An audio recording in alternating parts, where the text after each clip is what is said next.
গড়েছ তুমি এই পৃথিবী জাহান, তুমি অসীম, তুমি মহান।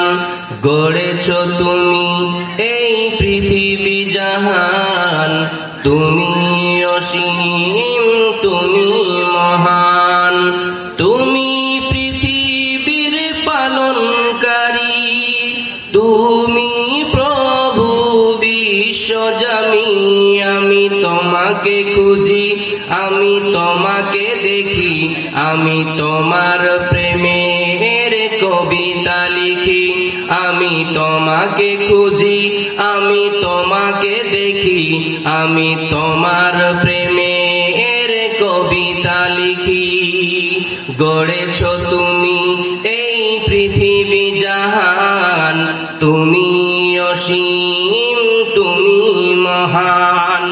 গড়েছ তুমি এই পৃথিবী জাহান, তুমি অসীম, তুমি মহান। তুমি পৃথিবীর পালনকারী, তুমি প্রভু বিশ্বজামি। আমি তোমাকে খুঁজি, আমি তোমাকে দেখি, আমি তোমার প্রেমের কবিতা লিখি। আমি তোমাকে খুঁজি, আমি তোমাকে দেখি, আমি তোমার প্রেমের কবিতা লিখি। এই পৃথিবীর পাড়ায় পাড়ায়, দূর আকাশের তারায় তারায়, এই পৃথিবীর পাড়ায় পাড়ায়, দূর আকাশের তারায় তারায়, আঁখি দুটি মর যায় হারিয়ে, হৃদয় ছড়ায় তার অনুভূতি। আমি তোমাকে খুঁজি, আমি তোমাকে দেখি, আমি তোমার প্রেমের কবিতা লিখি। গড়েছ তুমি এই পৃথিবী জাহান, তুমি অসীম, তুমি মহান। তুমি পৃথিবীর পালনকারী, তুমি প্রভু বিশ্বজামি। আমি তোমাকে খুঁজি, আমি তোমাকে দেখি, আমি তোমার প্রেমের কবিতা লিখি। এই পৃথিবীর বিশালতা, ওই পাহাড়ের ঝর্ণা ধারা। এই পৃথিবীর বিশালতা, ওই পাহাড়ের ঝর্ণা ধারা। আমি তোমার পরিচয় পেয়ে পেয়ে, হৃদয়ে তোমার ছবি আঁকি। আমি তোমাকে খুঁজি, আমি তোমাকে দেখি, আমি তোমার প্রেমের কবিতা লিখি। আমি তোমাকে খুঁজি, আমি তোমাকে দেখি, আমি তোমার প্রেমের কবিতা লিখি। গড়েছ তুমি এই পৃথিবী জাহান, তুমি অসীম, তুমি মহান। তুমি পৃথিবীর পালনকারী, তুমি প্রভু বিশ্বজামি। আমি তোমাকে খুঁজি, আমি তোমাকে দেখি, আমি তোমার প্রেমের কবিতা লিখি।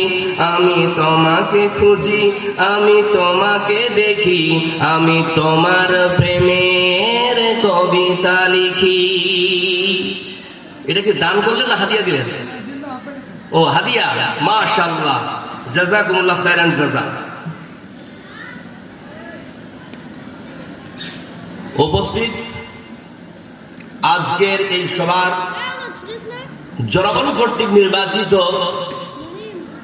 যোগ্যতম সভাপতি, তৎসঙ্গে স্টেজে উপস্থিত রয়েছেন আরো অন্যান্য ওলামায়ে দ্বীন, বিভিন্ন শিক্ষায় শিক্ষিত জ্ঞানীগুণী মানুষগণ, আমার সামনে বসে থাকা আমার তরুণ যুবক ভাইয়েরা এবং আমার বাবজিরা, পর্দার অন্তরালে পর্দা নসিনা আমার মা ও বোনেরা, আপনাদের সকলকেই আমার অন্তরের অন্তরস্থল থেকে আমার হৃদয়ের গহীন থেকে ইসলামিক সম্ভাষণে জানাই আসসালামু আলাইকুম ওয়া রাহমাতুল্লাহি ওয়া বারাকাতুহু।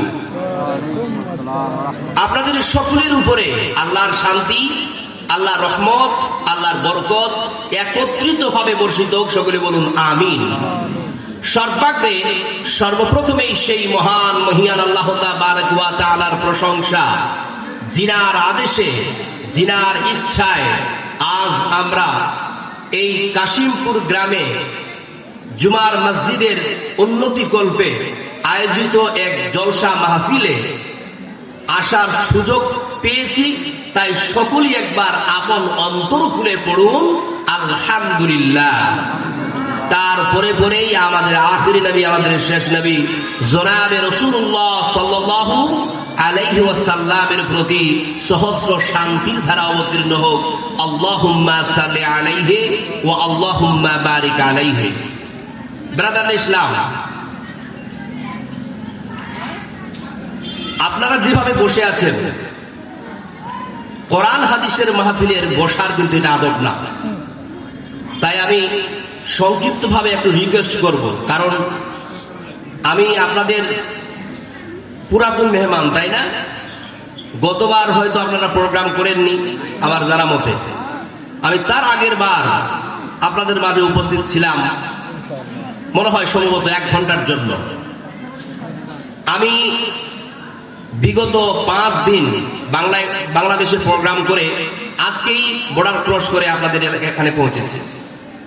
তো আপনারা দোয়া করবেন। বাংলাদেশের আবহাওয়াটা খুব ভালো ছিল না, তার জন্য একটু আমি শারীরিকভাবে অসুস্থ আছি।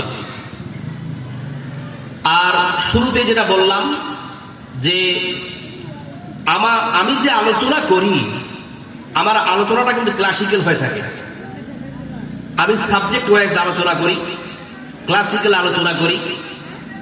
আমি মনে করি যে ইন দ্য মিন টাইম আমি যে আপনাদের মাঝে উপস্থিত আছি, আমি নিজেকে একজন এজ এ টিচার মনে করি। আমি এখনকার জন্য আমি হচ্ছি আপনাদের শিক্ষক, টিচার। আর আপনারা যারা বসে আছেন, আপনারা সকলেই আমার ছাত্র। এমনটাও হতে পারে যে আপনাদের মধ্যকার এমন কেউ থাকতে পারে যে আমার চাইতে অনেক শিক্ষিত, অনেক জ্ঞানী হতে পারে, না হওয়ার কিছু নাই। কিন্তু ইন দ্য মিন টাইম আমি এটা মনে করব যে আপনারা সকলেই আমার ছাত্র, আর আমাকে একটা সাবজেক্টের উপরে আলোচনা করে আপনাদেরকে সেই সাবজেক্টের সার্বিক জ্ঞান দিয়ে যেতে হবে। কারণ এই জলসা মাহফিলগুলোকে শুধুমাত্র আনন্দ, বিনোদন, নাচ গান, খেল তামাশা বানালে চলবে না। এখানে ডিপলি সাবজেক্টের উপরে আলোচনা হওয়া দরকার। তাই আমি ইনশাআল্লাহ তাআলা আপনাদের মাঝে একটা আলোচনা ছড়ে দেব ইনশাআল্লাহ। কিন্তু তার আগেই পরিবেশটাকে একটু নিয়ন্ত্রণ হওয়ার জন্য অনুরোধ করব। আমি আপনাদের সন্তানের মতো, প্লিজ আপনারা একটু সামনে চলে আসুন। দেখা গেল আলোচনা চলাকালীন আমি আপনাদেরকে কিছু প্রশ্ন করে দিলাম, তাহলে সহজেই সেই প্রশ্নের উত্তরটা আমি শুনতে পাবো। প্লিজ ভাই, কিচ্ছু মনে করবেন না। তরুণ যুবকেরা শোনো, তোমরা হচ্ছে আমার হৃদয়ের হৃস্পন্দন। আমি আসামে গেছিলাম, এক গুচ্ছ যুবক আমার পিছনে। বিশ্বাস করুন, এই যুবকদের মাধ্যম দিয়েই কেবলমাত্র দিন প্রতিষ্ঠা হতে পারে, তাই না? আজকের যে এই জলসার মাহফিলের আয়োজন হয়েছে, আমি যদিও না শুনেছি তবু বলতে পারি মনে হয় এগুলো যুবকদের অনুপ্রেরণায় হয়েছে, তাই না? আপনারা পারতেন? যুবকরা না থাকলে কখনো পারতেন না। যুবকরা হচ্ছে আমাদের রত্ন, যুবকরা হচ্ছে আমাদের রত্ন। যদি আমরা আমাদের যুবকদেরকে সঠিকভাবে লিড করতে পারি, তাদেরকে যদি আমরা সঠিকভাবে পরিচালনা করতে পারি, তাহলে এই যুবকদের মাধ্যম দিয়ে আমরা মাদ্রাসা, মসজিদ, দ্বীনকে প্রতিষ্ঠা করতে পারবো ইনশাআল্লাহ। ঠিক আছে? তবু এই যে ফাঁকা জায়গা থাকছে, সেটা আসুন না। আরে দেখুন, এই ফাঁকা জায়গাগুলোতে না শয়তান থাকবে, আর এরা আপনাদেরকে ডিস্টার্ব করবে। এই শয়তানেরা আপনার মনোযোগ নষ্ট করবে। আসুন, কি ব্যাপার? এরা সিপিএম আর কংগ্রেস নাকি? আশ্চর্য ব্যাপার। চলে আসুন না, চলে আসুন। মাশাআল্লাহ, নীরবতা বজায় রাখুন। Attention please, attention please, attention please. যাওয়ার হয়ে গেছে, যা হবার হয়ে গেছে। এবার আমার দিকে চোখগুলোকে শ্রীগালের ন্যায় করুন, যাতে করে একটাও শব্দ আপনাদের অন্তঃকরণ থেকে মিস না হয়ে যায়, একটাও শব্দ। তার পূর্বে আমি সাবজেক্ট ওয়াইজ আলোচনা করার পূর্বে কয়েকটি কথা না বললে আর হয় না। আমার বিবেক, আমার অন্তঃকরণ বাধ্য করছে ওই কয়েকটি কথা বলার জন্য। আমি এখানে আসার পূর্বে একটা বিশাল রাস্তা অতিক্রম করে আসলাম। আল্লাহর কসম করে বলি, আমি যে মেলা বাজার দেখলাম, ওই মেলা বাজারের যদি 50% লোক এখানে চলে আসে, এই প্যান্ডেলটা জায়গা দিতে পারবে না। অথচ সেখানে অসংখ্য মানুষ তারা আড্ডামু করতেছে, তারা ফাতরামু করতেছে। এটা কি মেনে নেওয়া যায়? কোন দিক দিয়ে মেনে নেওয়া যায়? বিশ্বাস করুন আমার মুসলমান ভাইরা, যারা আপনারা ইন দ্য মিন টাইম এই প্যান্ডেলের ছত্র ছায়াতলের মধ্যে আছেন, এই প্যান্ডেলের ছত্র ছায়াতলের অ্যারাউন্ডিং হয়ে আছেন, বিশ্বাস করুন আপনারা আল্লাহর রহমতের মধ্যে পরিবেষ্টিত আছেন। জোরে বলুন সুবহানাল্লাহ। এটা কি গল্প দিলাম? না, হাদিস শুনুন। আল্লাহ পাক রব্বুল আলামিনের নবী বলেন, وَمَجْتَمَعَ قَوْمٌ فِي بَيْتٍ مِّن بُيُوتِ اللَّهِ, যখন কতকগুলি মানুষ একসঙ্গে জমায়েত হয়ে আল্লাহর কোন ঘর সমূহের মধ্য থেকে কোন একটা ঘরে অথবা কোন একটা জায়গায় বসে ইয়াতুলুনা কিতাবাল্লাহ, আল্লাহর কিতাব তেলাওয়াত করে, ওয়ায়াতাদারাসুনাহু বাইনাহুম, এবং একে অপরের মধ্যে কোরআন হাদিসের আলোচনা করে অথবা কোরআন হাদিসের আলোচনা শ্রবণ করে, আল্লাহর নবী বলেন, ইল্লা নাযালাত আলাইহিমুস সাকিনাহ, আল্লাহর প্রশান্তি তাদের উপরে বর্ষিত হয়। জোরে বলুন সুবহানাল্লাহ। শুধু তাই নয়, ওয়া গাশিয়াতুহুমুর রাহমাহ, আল্লাহর অগণিত রহমত তাদেরকে চতুর্দিক থেকে বেষ্টন করে নেয়, ঘিরে নেয়। ওয়া হাফাতুহুমুল মালাইকা, আল্লাহর অসংখ্য ফারিস্তা জমিনের মধ্যে নেমে এসে ওই প্যান্ডেলটাকে চতুর্দিক থেকে ঘিরে নেয়। ওয়া যাকারাহুমুল্লাহু ফী মান ইনদাহ, এবং আল্লাহ পাক রব্বুল আলামিন ওই ফারিস্তাদেরকে উদ্দেশ্য করে আপনাদেরকে নিয়ে গর্ব করে আর অহংকার করে। জোরে বলুন সুবহানাল্লাহ। কি গর্ব করে? আল্লাহ পাক ফারিস্তাদেরকে বলে, ও আমার ফারিস্তারা শোনো, যেই দিন আমি এই পৃথিবীতে মানুষ জাতিকে সৃষ্টি করার ইচ্ছা পোষণ করেছিলাম, সেই দিন তোমরা বলেছিলে যে আল্লাহ এই মানুষদেরকে সৃষ্টি করো না, এই মানবদেরকে সৃষ্টি করো না আল্লাহ, কারণ এই মানবেরা পৃথিবীতে যাওয়ার পরে একে অপরে মারামারি, হানাহানি, কাটাকাটি, রক্তপাত করবে আল্লাহ। এরা তোমার ইবাদত করবে না, এরা তোমার বান্দেগি করবে না, এরা তোমার আদেশ মানে চলবে না আল্লাহ, সুতরাং তুমি এদেরকে সৃষ্টি করো না। দেখো ফারিস্তারা, দেখো আমার কত সুন্দর বান্দারা, কত সুন্দর করে তারা এই শীতকালে, এই শীতের মৌসুমে তারা ঘর ছেড়ে, বাড়ি ছেড়ে, লেপটা ছেড়ে সবকে পরিত্যাগ করে এই প্যান্ডেলের ছত্র ছায়াতলের নিচে বসে কোরআন হাদিসের আলোচনা শ্রবণ করতেছে। সুতরাং ফারিস্তারা শোনো, আমার এই সকল বান্দাদেরকে নিয়ে আমি আল্লাহর গর্ব হচ্ছে। জোরে বলুন সুবহানাল্লাহ। তাহলে কি বোঝা গেল? এখন যারা এই প্যান্ডেলের নিচে আছেন, আপনারা হচ্ছেন আল্লাহর গর্বের কারণ। আর যারা ওই মেলা বাজারে ঘুরে বেড়াচ্ছে বেহায়ার মতো, বেলজ্জার মতো, আমার তো মনে হয় যে তারা মুসলমানই না, তারা মুসলমান হতে পারে না। চ্যালেঞ্জ করে বলতে পারি, সে যদি আমার স্ত্রীর সামনে এসে বলে যে আমি মুসলমান, আমি এখনই তাকে সাব্যস্ত করে দেবো যে সে মুসলিম নয়। কেননা মুসলমানের, মুমিনের একটা বৈশিষ্ট্য হচ্ছে, যখন মুমিন কোরআন শুনবে তখন সে শ্রবণ করবে মনোযোগ দিয়ে। এখানে কোরআন তেলাওয়াত হচ্ছে না, এখানে হাদিস পাঠ হচ্ছে না, তাহলে কি করে কোরআন হাদিসের আলোচনা হচ্ছে, কোরআন হাদিসের আয়াতগুলো তাদের কানে পৌঁছাচ্ছে, সেগুলো মনোযোগ দিয়ে শ্রবণ না করে সে ভিড় ফুকাচ্ছে, সে মোবাইলে সিনেমা দেখতেছে, সে হয়তো ধাক্কাধাক্কি করতেছে, সে হয়তো ঘোরাফেরা করতেছে। কি করে অমনোযোগী হতে পারে? এটা কি মেনে নেওয়া যায়? মুসলমান, নিজের অন্তঃকরণের মধ্যে একটু ইমানের জাররা পরিমাণ বীজ বপন করো, কিয়ামতের দিন বড় খারাপ অবস্থা হয়ে যাবে, কঠিন বড় বিপদে পড়ে যাবে। সেই দিন কোনো আলেম ওলামা তোমাকে সাহায্য করতে পারবে না। আজ তোমাকে আলেমেরা পা হাত ধরে বলতেছে বারবার করে যে দেখো গান বাজনা থেকে দূরে থাকো, বেহায়াপনা থেকে দূরে থাকো, ইসলামের দিকে আসো, নামাজ পড়ো, কোরআন হাদিসের আলোচনা শ্রবণ করো।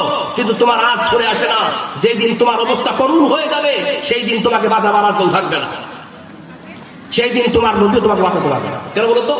কারণ নিজের আমলের খাসরাত তোমাকেই দিতে হবে, কেউ দিতে আসবে না। আল্লাহ পাক রব্বুল আলামিনের নবী একটি হাদিসের মধ্যে বলেন, আহাব্বুল বিলাদি ইলাল্লাহি মাসাজিদুহা ওয়া আবগাযুল বিলাদি ইলাল্লাহি আসওয়াকুহা। আল্লাহর সরজমিনে, আল্লাহর এই পৃথিবীতে আল্লাহর কাছে সবচাইতে প্রিয় জায়গা হলো মসজিদ, আল্লাহর ঘর। এবং আল্লাহর নিকটে, আল্লাহর সরজমিনে, আল্লাহর এই পৃথিবীতে সবচাইতে জঘন্যতম জায়গা, সবচাইতে নিকৃষ্টতম জায়গা, সবচাইতে খারাপ জায়গা হলো বাজার। আল্লাহর কসম করে বলছি, মানুষেরা শোনো শোনো, আল্লাহর কসম করে বলতেছি, এই জলসার বদলতায় পার্শ্ববর্তী এলাকায় যে মেলা বাজার লেগেছে, এটা সেই বাজার যেই বাজারের ব্যাপারে রাসূল সাল্লাল্লাহু আলাইহি সাল্লাম লানত করেছেন। জোরে বলুন সুবহানাল্লাহ। চিন্তা করতে পারেন, আপনি লানতের জায়গা আছেন। সুতরাং যদি আল্লাহর রহমতের মধ্যে পরিবেষ্টিত হতে চান, এখনো বলি, যদি বিবেকবান হন, জ্ঞানী হন, যারা মেলা বাজারে ঘুরে বেড়াচ্ছেন, ওই তরুণ যুবকেরা, যুবকেরা, তোমার অধপতনের কারণ তুমি নিজেই। তোমার দুনিয়া খারাপ হচ্ছে, তোমার আখিরাত খারাপ হচ্ছে, তোমার হুঁশ হচ্ছে না, বেহুশের মতো দুনিয়ায় চলতেছে। সুতরাং যদি হুঁশ হয়, প্যান্ডেলের ছত্র ছায়াতলের নিচে এসে বসো। মা বোনেরা, আপনারা বসুন, ইনশাআল্লাহ তাআলা আমি একটা সাবজেক্টের উপরে আলোচনা ছুড়ে দেব, আপনারা একটু মন দিয়ে শুনবেন, আমি আশাবাদী। ইনশাআল্লাহ, ইনশাআল্লাহ। শুনুন তাহলে, আমরা যে পৃথিবীতে এসেছি, আল্লাহ তাআলা যে আমাদেরকে পৃথিবীতে পাঠালেন, তো আল্লাহ তাআলার পৃথিবীতে পাঠানোর পিছনে আল্লাহর তো একটা উদ্দেশ্য আছে, তাই না? আর আমরা যে পৃথিবীতে আসলাম, পৃথিবীতে আসার পরে আমরা যে কর্মগুলো করতেছি, তো আমাদেরও তো একটা উদ্দেশ্য আছে, তাই না? তাহলে এখানে আল্লাহর একটা উদ্দেশ্য আর বান্দার একটা উদ্দেশ্য। আল্লাহর উদ্দেশ্য কি? ওয়ামা খালাকতুল জিন্না ওয়াল ইনসা ইল্লা লিয়াবুদুন।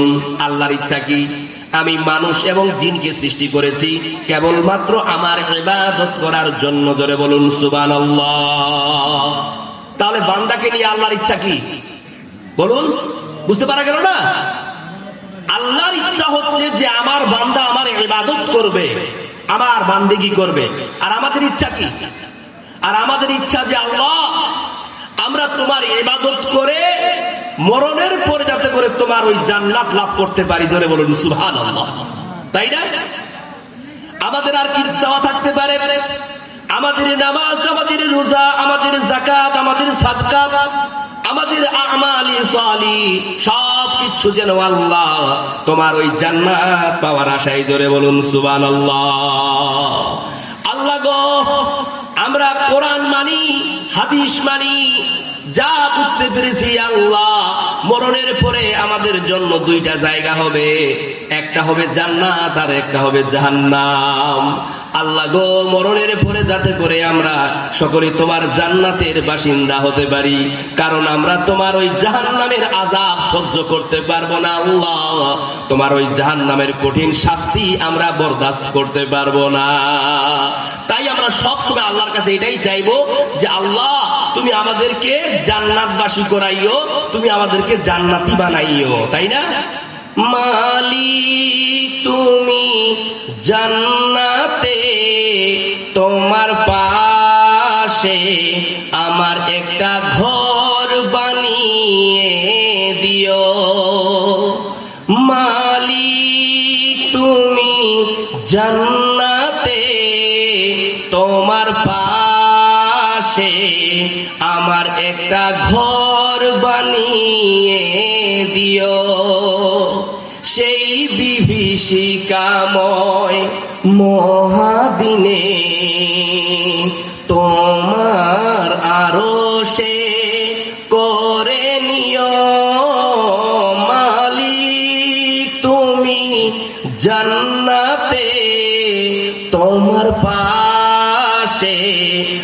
আমার একটা ঘর বানিয়ে দিও। লিল্লাহি তাকবীর।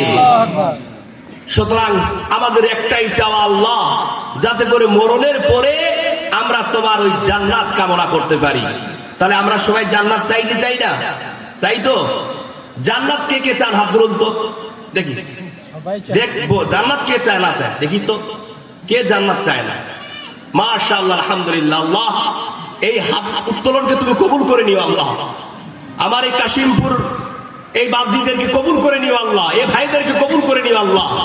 তারা যে জান্নাতের লোলুপতা দেখিয়েছে, জান্নাতের লালচ যে নিজের অন্তঃকরণের মধ্যে দেখিয়েছে, তারা যাতে করে দুনিয়াতে সেই জান্নাতি কাজ করে জান্নাত পায়, এই কামনাই করতেছি আল্লাহ তোমার কাছে। আমিন বলবেন না? আমিন। অবশ্যই আমরা জান্নাত পেতে চাই, তাই না? এবার শুনুন, তাহলে আমরা যেহেতু জান্নাত পেতে চাই, তাহলে জান্নাত পেতে গেলে কি করতে হবে একটু শুনি। কোরআনের আয়াত এবং হাদিস যে আমি আপনাদের সামনে রেখেছি, প্রত্যেকটাই জান্নাত যে পাওয়া যাবে তার উপকরণটা কি এটাই রেখেছি। এবার আমরা যাই কি জান্নাত পাওয়া লাগবে, তাই না? এবার শুনুন জান্নাতের জন্য আল্লাহ তাআলা কি বলছেন। আল্লাহ পাক রব্বুল আলামিন বলেন, ওয়াবাশশিরিল্লাযীনা আমানু ওয়া আমিলুস সালিহাতি আন্না লাহুম জান্নাতিন তাজরি মিন তাহতিহাল আনহার। সুসংবাদ দিয়ে দাও তাদেরকে, সুসংবাদ দিয়ে দাও, এমন এক জান্নাতের সুসংবাদ দিয়ে দাও যেই জান্নাতের তলদেশ দিয়ে নহর প্রবাহিত। ধরে বলুন সুবহানাল্লাহ। কাদের জন্য জান্নাতের সুসংবাদ? আল্লাহ পাক রব্বুল আলামিন বলেন, ওয়াবাশশিরিল্লাযীনা আমানু ওয়া আমিলুস সালিহাত। যে ব্যক্তি আল্লাহর উপরে ঈমান নিয়ে আসবে এবং সৎকর্ম সম্পাদন করবে, আল্লাহ তাআলা বলছেন তাদেরকে জান্নাতের সুসংবাদ দিয়ে দাও। তাহলে জান্নাতের সুসংবাদ কাদের জন্য হলো? যারা আল্লাহর উপরে ঈমান নিয়ে এসেছে এবং সৎ কর্ম সম্পাদন করেছে। বুঝা যাচ্ছে না? মানে ভালো কাজ করেছে, আমালে সালিহ করেছে, খারাপ কাজ করে নাই, এবং যে আল্লাহর উপরে ঈমান নিয়ে এসেছে। ঈমান কেমন থাকবে?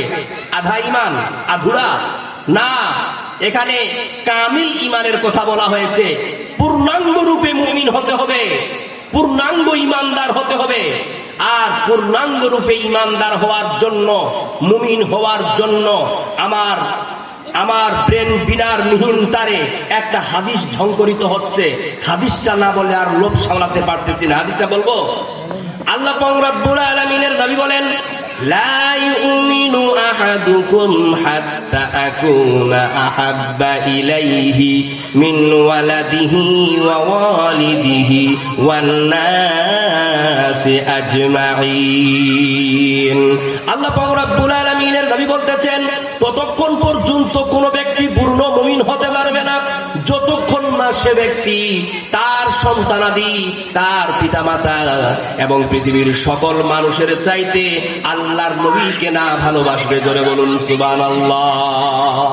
সুতরাং উক্ত হাদিস থেকে আমরা জানতে পারলাম জান্নাত পাওয়ার জন্য মুমিন হওয়া লাগবে, তাই কিনা? আল্লাহ পাক বললেন মুমিনের জন্য জান্নাতের সুসংবাদ। জান্নাত যাওয়ার জন্য মুমিন হওয়া লাগবে, আর প্রকৃত মুমিন হওয়ার জন্য রাসূলকে ভালোবাসা লাগবে। যারা রাসূলকে ভালোবাসেন না, যারা হৃদয় দিয়ে উজাড় করা প্রাণ দিয়ে আমার হাবিব মুহাম্মদ সাল্লাল্লাহু আলাইহি সাল্লামকে ভালোবাসেন না, আল্লাহর কসম করে বলি সেই ব্যক্তি কোনোদিন আল্লাহর জান্নাতে যেতে পারবে না। কেন জানেন? কারণ সে ব্যক্তি তো মুমিন হতেই পারবে না। একটা কথা মাথায় রাখবেন, প্রত্যেকটা ব্যক্তির অন্তরে রাসূলের মহব্বত উতলে উঠতে হবে। কি উঠতে হবে? উতলে উঠতে হবে। আজকাল তরুণ যুবকদের অন্তরে ছুরির প্রেম, ওই মেয়েদের প্রেম উতলে উঠে, কিন্তু নবীর প্রেম উতলে উঠে না। ঘন্টার পর ঘন্টা মোবাইলে তারা একটা মেয়ের সঙ্গে চ্যাট করতে পারে। রাসূলের বায়োগ্রাফিক্যাল চ্যানেল, রাসূল সাল্লাল্লাহু আলাইহি সাল্লামের হিস্টোরিক্যাল প্ল্যান সম্পর্কে একটু যে গবেষণা করবে তার আর ফুরসত হয় না। আর সে নাকি বলে যে আমি আশিকে রাসূল, আমি মুহাব্বতে রাসূল। মারা যাবে? খবরদার, অন্তর থেকে, হৃদয় থেকে রাসূল সাল্লাল্লাহু আলাইহি সাল্লামকে ভালোবাসতে শিখো। দেখুন একটা হাদিস সামনে রাখবো, তাহলে বুঝতে পারবেন। হযরত ওমর রাদিয়াল্লাহু তাআলা আনহু বলতেছেন যে একবার আমরা রাসূল সাল্লাল্লাহু আলাইহি সাল্লামের সাথে বসে আছি, একটু মনোযোগ দিয়ে শুনবেন। আমরা একবার মসজিদের মধ্যে রাসূল সাল্লাল্লাহু আলাইহি সাল্লামের সাথে বসে আছি, আমরা কতগুলি সাহাবী বসে আছি। তো আমি লক্ষ্য করে দেখলাম যে আমার জাংটা রাসূল সাল্লাল্লাহু আলাইহি সাল্লামের জাঙের উপরে। এই দৃশ্যটা দেখে আমি এত আনন্দিত হলাম যে আমি আনন্দের চোটে বলে ফেললাম, লা আনতা হাব্বা ইলাইয়া মিন কুল্লি শাইইন ইল্লা নাফসিল্লাতী বাইনা যামবি। ইয়া রাসূলুল্লাহ, ইয়া হাবিবাল্লাহ, আমি আপনাকে জাগতিক সব কিছুর চাইতে ভালোবাসি, ইল্লা নাফসিল্লাতী বাইনা যামবি, শুধু আমার আত্মা ব্যতীত। আল্লাহর নবী বললেন, উমর শোনো শোনো, তুমি এখনো পূর্ণ মুমিন হতে পারো নাই। যখনই এই কথা বলা, উমর ফুফরে ফুফরে কাঁদতে লাগলেন, চোখ দিয়ে ঝরঝর করে জল পড়তে লাগলো। উমর বলছেন, ইয়া রাসূলুল্লাহ, ইয়া হাবিবাল্লাহ, আমি আপনার অন্তর জয়ীর জন্য, আপনার দিল জয়ীর জন্য এত বড় কথা বললাম, আর আপনি বললেন আমি এখনো পূর্ণ মুমিন হতে পারিনি। আল্লাহ রাসূল বললেন, হ্যাঁ উমর, তুমি ঠিকই শুনেছ। লা ওয়াল্লাযী নাফসি বিয়াদিহি হাত্তা আকুনা আহাব্বা ইলাইকা মিন নাফসিকা, কসম সেই আল্লাহর যার হাতে আমার জীবন, তুমি ততক্ষণ পর্যন্ত পূর্ণ মুমিন হতে পারো না যতক্ষণ না তুমি তোমার নিজের জীবনের চাইতে আমারে না ভালোবাসবে। নারায়ে তাকবীর, আল্লাহু আকবার। রাসূল সাল্লাল্লাহু আলাইহি সাল্লাম কি বললেন? উমর, তুমি ততক্ষণ পর্যন্ত পূর্ণ মুমিন হতে পারবে না যতক্ষণ না তুমি তোমার অন্তরের চাইতে বেশি আমারে ভালোবাসবে। ঝটপট করে উমর বলে ফেলল, লা ওয়াল্লাযী নাফসি বিয়াদিহি, তাহলে ইয়া রাসূলুল্লাহ, আমি আকাশ এবং জমিনকে সাক্ষী রেখে বলে ফেললাম, আপনাকে আমি আমার নিজের জীবনের চাইতেও বেশি ভালোবাসি। তখন রাসূল সাল্লাল্লাহু আলাইহি সাল্লাম বললেন, আল আন ইয়া উমর, উমর তুমি এখন পূর্ণ মুমিন হয়েছো। তাহলে পূর্ণ মুমিন হওয়ার জন্য, পূর্ণাঙ্গ মুমিন হওয়ার জন্য রাসূল সাল্লাল্লাহু আলাইহি সাল্লামের মহব্বত কতটুকু হতে হবে? বলুন বলুন। নিজের অন্তরের চাইতেও বেশি রাসূল সাল্লাল্লাহু আলাইহি সাল্লামকে ভালোবাসতে হবে। এবার বলুন তো ভাই, এমন কে ব্যক্তি এখানে আছো বা আছেন যে নিজের জীবনের চাইতেও বেশি রাসূল সাল্লাল্লাহু আলাইহি সাল্লামকে ভালোবাসেন? দেখা গেল আপনি রাত্রিবেলা কোন একটা বিপজ্জনক রাস্তা দিয়ে হাঁটতেছেন, হঠাৎ করে এক শত্রুপক্ষ আপনাকে ধরে বসলো, তার হাতে একটা বিশাল ধারালো অস্ত্র আছে, আপনাকে জমিনে শুইয়ে দিল আর বলল, এই বেটা বল বল যে মোহাম্মদ একটা বাজে লোক, মুখ দিয়ে উচ্চারণ করতে পারছি না, কারণ আমি একজন উম্মতে মুহাম্মাদি, মোহাম্মদের ব্যাপারে নোংরা গালি মার, নোংরা গালি মার, আর বল যে মোহাম্মদ সাল্লাল্লাহু আলাইহি সাল্লামকে তুই ভালোবাসিস না। আর না হলে এই সূরা তোর ভিতরে। এবার আপনি করবেনটা কি? বলুন, করবেন কি? গালে দেওয়া যাবে? হ্যাঁ বলুন, আগে বলুন, জলটা খেয়ে নিয়ে বলুন, চিন্তা করে বলুন কি বলবেন। এমন কেউ আছেন যে হ্যাঁ ঠিক আছে ছোরাটা আমার ভিতরে যাক, কিন্তু আমি কখনো নবীকে গালি দেব না? এমন আছেন? মনে সম্ভবত এখন বললেও সেই সিচুয়েশনে এটা হবে না। ইমানের দুর্বলতা। যখন আপনি বলবেন হ্যাঁ অশত্রুপক্ষ শোনো, আমি আমার জীবন দিয়ে দেব, কিন্তু আমি আমার অন্তর থেকে নবীর প্রেমকে কোনোদিন মুছে দিতে পারবো না, সেই দিন আপনি পূর্ণ মুমিন হতে পারবেন। জোরে বলুন সুবহানাল্লাহ। আল্লাহ পাক রব্বুল আলামিন বলছেন, কুল ইন কুনতুম তুহিব্বুনাল্লাহ ফাত্তাবিউনি ইউহিব্বুকুমুল্লাহ।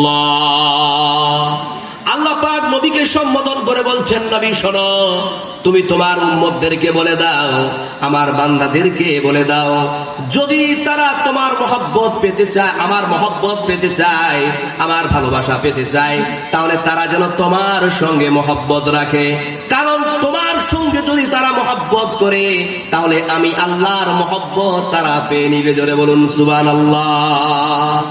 শুধু মহব্বত পাবে, পরিণাম কি হবে শুনুন। আল্লাহ পাক কি বলছেন, ওয়া ইয়াগফির লাকুম দুনুবাকুম, এবং আল্লাহ তাআলা পরিণাম স্বরূপ প্রতিদান স্বরূপ বলতেছেন তার বিগত জীবনের সমস্ত গুনাহগুলোকে আল্লাহ তাআলা মাফ করে দেবেন। জোরে বলুন সুবহানাল্লাহ।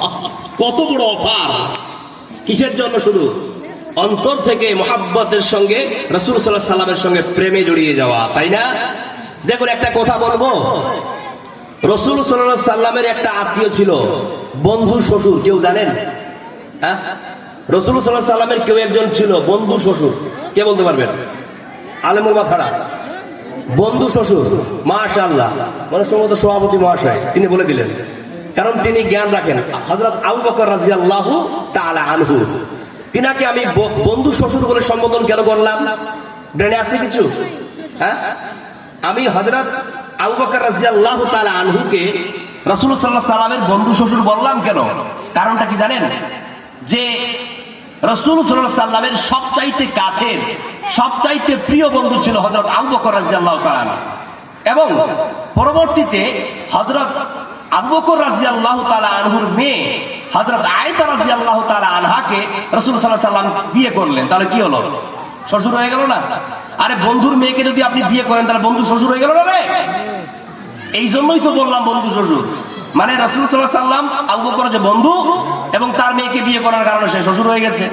দেখুন, হয়তো সোশ্যাল মিডিয়া আজকে নেই, আর আমি ম্যাক্সিমাম এবছর হাজার হাজার জনতার সামনে আলোচনা করতেছি। আপনি যদি আমার সোশ্যাল মিডিয়ায় যান তাহলে বুঝতে পারবেন। বাংলাদেশে 3টা প্রোগ্রাম করলাম, আমার সামনে ওই যে টোটো থেকে এই পর্যন্ত মানুষের একটা জায়গা ফাঁকা ছিল না। হাজার হাজার মানুষের সামনে আমি 2-3টা জেলায় আলোচনা করে আসলাম। আমি গেছিলাম লালমনিরহাট, অর্থাৎ রংপুর জেলার উপজেলা লালমনিরহাট, সেখান থেকে একটা মাহফিল করলাম। একটা মাহফিল করলাম জামালপুরের ইসলামপুরে, আর একটা মাহফিল করেছি আপনার গোবিন্দগঞ্জ মানে গাইবান্ধা, সেখানে। এই 3 মাহফিল করে আজকে আমি বাংলাদেশ থেকে ইন্ডিয়া এসেছি। আপনারা সকলে আমার জন্য দোয়া করবেন। আমি রাসূল সাল্লাল্লাহু আলাইহি সাল্লামের বন্ধু শ্বশুরের কথা বলছিলাম, তাই না? এই বন্ধু শ্বশুরের কথা বলতে গিয়ে আমার একটা কথা মনে পড়ে গেল। যদি আমার আলোচনা, যদি আমার কথাগুলো কোনো বিধর্মীর কানে গিয়ে পৌঁছায়, আমার গায়ের মুসলিম ভাইদের কাছে পৌঁছায়, তাহলে আমি একটা বিষয়ের উপরে স্যাটিসফ্যাকশন করতে চাই, ক্লিয়ারেন্স দিতে চাই। কি বিষয়টার উপরে?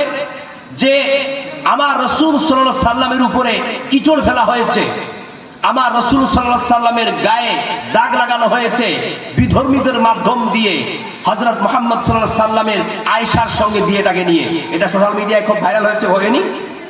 আপনারা যারা সোশ্যাল মিডিয়ায় যুক্ত আছেন এবং ইসলামিক যারা এই ভিডিওগুলো দেখে থাকেন তারা হয়তো বুঝতে পারতেছেন যে কিছুদিন আগে তারা একটা কথা বলেছিল, এই মুহাম্মদ সাল্লাল্লাহু আলাইহি সাল্লাম তো একজন চরিত্রহীন, নাউজুবিল্লাহ মিন যালিক, তিনি তো একজন বাজে ক্যাটাগরি, তিনি তো ক্যারেক্টারলেস। কেন? তিনি একটা নাবালিকা মেয়ের সঙ্গে যৌবন চালান, মানে কুকর্ম করে থাকেন। তিনি একটা নাবালিকা মেয়েকে বিয়ে করেছেন, তাকে রক্ষিতা হিসেবে রেখেছেন। নাউজুবিল্লাহ, কতটা কি তারা আমার নবীর ব্যাপারে বলেছে। কিন্তু তাদেরকে আমি একটা ক্লিয়ারেন্স সার্টিফিকেট দিতে চাই। ও হিন্দু ভাইরা শোনো, তোমার জ্ঞান হচ্ছে স্বল্প পরিমাণের, যার জন্য তুমি এই কথাগুলো বলেছো। তুমি সামনের দিকে আঙ্গুল দেওয়ার বা আঙ্গুল তোলার আগে তুমি এই আঙ্গুলটাকে নিজের দিকে ঘোরাও। তুমি সামনের লোকের দিকে আঙ্গুল তুলবার আগে সেই আঙ্গুলটাকে নিচের দিকে ঘুরিয়ে দেখো। তোমার হিন্দু ধর্মে, খ্রিস্টান ধর্মে, জৈন ধর্মে, বৌদ্ধ ধর্মে যে সমস্ত ধর্মগুরুগণ রয়েছে তারাও কত নাবালিকাকে বিয়ে করেছে, কিন্তু এই নিয়ে তো তুমি কোনো চিন্তা ভাবনা করলে না। তোমার ধর্মের গুরুরা নাবালিকাকে বিয়ে করলো, কোনো প্রবলেম হলো না। আর আমার ধর্মের কোন একজন পুরোহিত যখন একটা নাবালিকাকে বিয়ে করতে যাচ্ছে তখন তোমার ওই মাথা ব্যথা হয়ে যাচ্ছে। এটা 1 নম্বর ক্লিয়ারেন্স। 2 নম্বর ক্লিয়ারেন্স দিচ্ছি। 2 নম্বর ক্লিয়ারেন্স হচ্ছে যে আমরা আল্লাহর কথা শুনবো না আমরা এই পৃথিবীর কোন মানুষের কথা শুনবো? কার কথা শুনবো বলুন? আল্লাহর কথা শুনবো। রাসূল সাল্লাল্লাহু আলাইহি সাল্লামের সঙ্গে আয়েশার যে বিয়েটা, এটা কিন্তু কেবলমাত্র আল্লাহর ইচ্ছায় হয়েছিল। জোরে বলুন সুবহানাল্লাহ। এটা অনেকেই জানে না। রাসূল সাল্লাল্লাহু আলাইহি সাল্লামের সাথে আয়েশার যে বিবাহ হয়েছিল, অবশ্যই আয়েশার বিয়েটা নাবালিকা আমরা বলতে পারি। 7 বছর বয়স মানে কি? অবশ্যই। কিন্তু রাসূল সাল্লাল্লাহু আলাইহি সাল্লামের সাথে আয়েশার যে বিয়ে হয়েছে এটা কেবলমাত্র আল্লাহর পক্ষ থেকে হয়েছে। আর আল্লাহ হচ্ছেন আমাদের সৃষ্টিকর্তা, আমাদের আকা, আমাদের মাবুদ। তিনি যদি কোনো ফয়সালা নিয়ে থাকেন, পৃথিবীর জমিনের কোনো শক্তির কথা আমরা শুনতে চাই না। ঠিক কিনা? কেমন হয়েছিল? একবার হযরত জিবরাইল আয়েশার ছবিটাকে আয়েশার ছবিটাকে একটা ফ্রেমের মধ্যে নিয়ে মুহাম্মদ সাল্লাল্লাহু আলাইহি সাল্লামের কাছে এসেছে। আসার পরে বলছে, মুহাম্মদ দেখো তো এটা কে? রাসূল সাল্লাল্লাহু আলাইহি সাল্লাম বললেন, কই আমি চিনতে পারলাম না। বিয়ে করবেন? প্রস্তাব কে দিয়েছে? আল্লাহ দিয়েছে। তাই নাকি? বলছে হ্যাঁ। যদি আল্লাহ প্রস্তাব দিয়ে থাকে আর জিবরাইল তুমি যদি কাজী হও তাহলে আমি রাজি। কে বললেন? রাসূল সাল্লাল্লাহু আলাইহি সাল্লাম বললেন। তারপরে জিবরাইল বলছেন, ইয়া রাসূলুল্লাহ, আপনি কি জানতে চাইবেন না যে এই মেয়েটা কে? রাসূল সাল্লাল্লাহু আলাইহি সাল্লাম বললেন, হ্যাঁ অবশ্যই জানতে চাইবো, এই মেয়েটা কে? তখন জিবরাইল বলছেন যে এই মেয়েটা অন্য আর কেউ নয়, এটা হচ্ছে আপনার সবচাইতে প্রিয় বন্ধু হযরত আবু বকরের মেয়ে। জোরে বলুন সুবহানাল্লাহ। এইভাবে আল্লাহর সিদ্ধান্তে হযরত মুহাম্মদ সাল্লাল্লাহু আলাইহি সাল্লামের সাথে হযরত আয়েশা রাদিয়াল্লাহু তাআলা আনহার বিয়েটা হয়েছিল। জোরে বলুন সুবহানাল্লাহ। সুতরাং যেহেতু আল্লাহর আদেশে এটা হয়েছে, এর জন্য আমরা আর কোন রকমের কোনো কথা শুনতে চাই না। তো এই শ্বশুর বন্ধুর কথা বলছিলাম, তাই না? হযরত আবু বকর রাদিয়াল্লাহু তাআলা আনহু তিনি রাসূল সাল্লাল্লাহু আলাইহি সাল্লামকে কত ভালোবেসেছেন, সাহাবীরা রাসূল সাল্লাল্লাহু আলাইহি সাল্লামকে কতটা ভালোবেসেছেন। আমরা কিভাবে রাসূল সাল্লাল্লাহু আলাইহি সাল্লামকে ভালোবাসবো, এই শিক্ষাটা, এই বিদ্যাটা, এই ইলমটা আমরা কাদের কাছ থেকে নেব? রাসূল সাল্লাল্লাহু আলাইহি সাল্লামের জীবনী থেকে নেব না? অবশ্যই আমরা রাসূল সাল্লাল্লাহু আলাইহি সাল্লামের জীবনী থেকে নেব। আমরা দেখব যে রাসূল সাল্লাল্লাহু আলাইহি সাল্লামের জামানায় সাহাবীরা রাসূল সাল্লাল্লাহু আলাইহি সাল্লামকে কেমন ভালোবেসেছিলেন।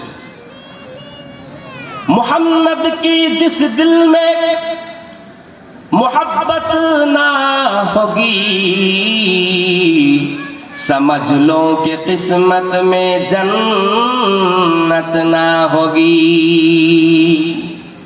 मोहम्मद की जिस दिल में मोहब्बत ना होगी, समझ लो कि किस्मत में जन्नत ना होगी। भटकता रहा है भटकता रहेगा, जिसको मोहम्मद से अकीदत ना होगी। लिल्लाहि तकबीर। আল্লাহ পাক রব্বুল আলামিনের নবী ঘরের মধ্যে শুয়ে আছেন। মক্কার কাফিরেরা, মক্কার দুষ্ট দুসারেরা আল্লাহর নবীর বাড়িটাকে চতুর্দিকে ঘেরাও করে নিয়েছে। তারা সিদ্ধান্ত নিল, আজকে আমরা নবীর কাম তামাম করে দেব, আজকে আমরা নবীকে দুনিয়া থেকে বিদায় করে দেব।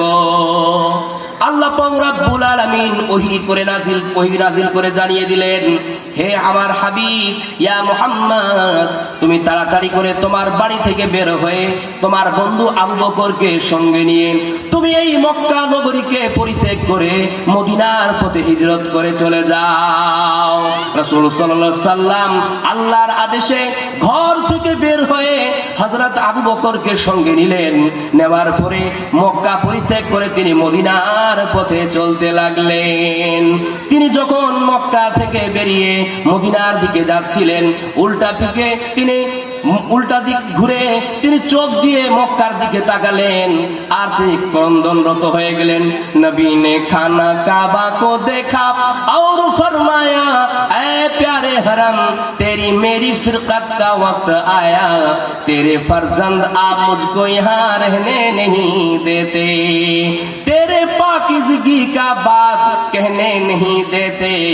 এই কথা বলে রাসূল সাল্লাল্লাহু আলাইহি ওয়াসাল্লাম আবু বকরকে সঙ্গে নিয়ে পাথরিলি জমিন, বালুময় গরম উত্তপ্ত ভূমিকে চিরতে চিরতে রাসূল সাল্লাল্লাহু আলাইহি সাল্লাম মদিনার পথে চলতে লাগলেন।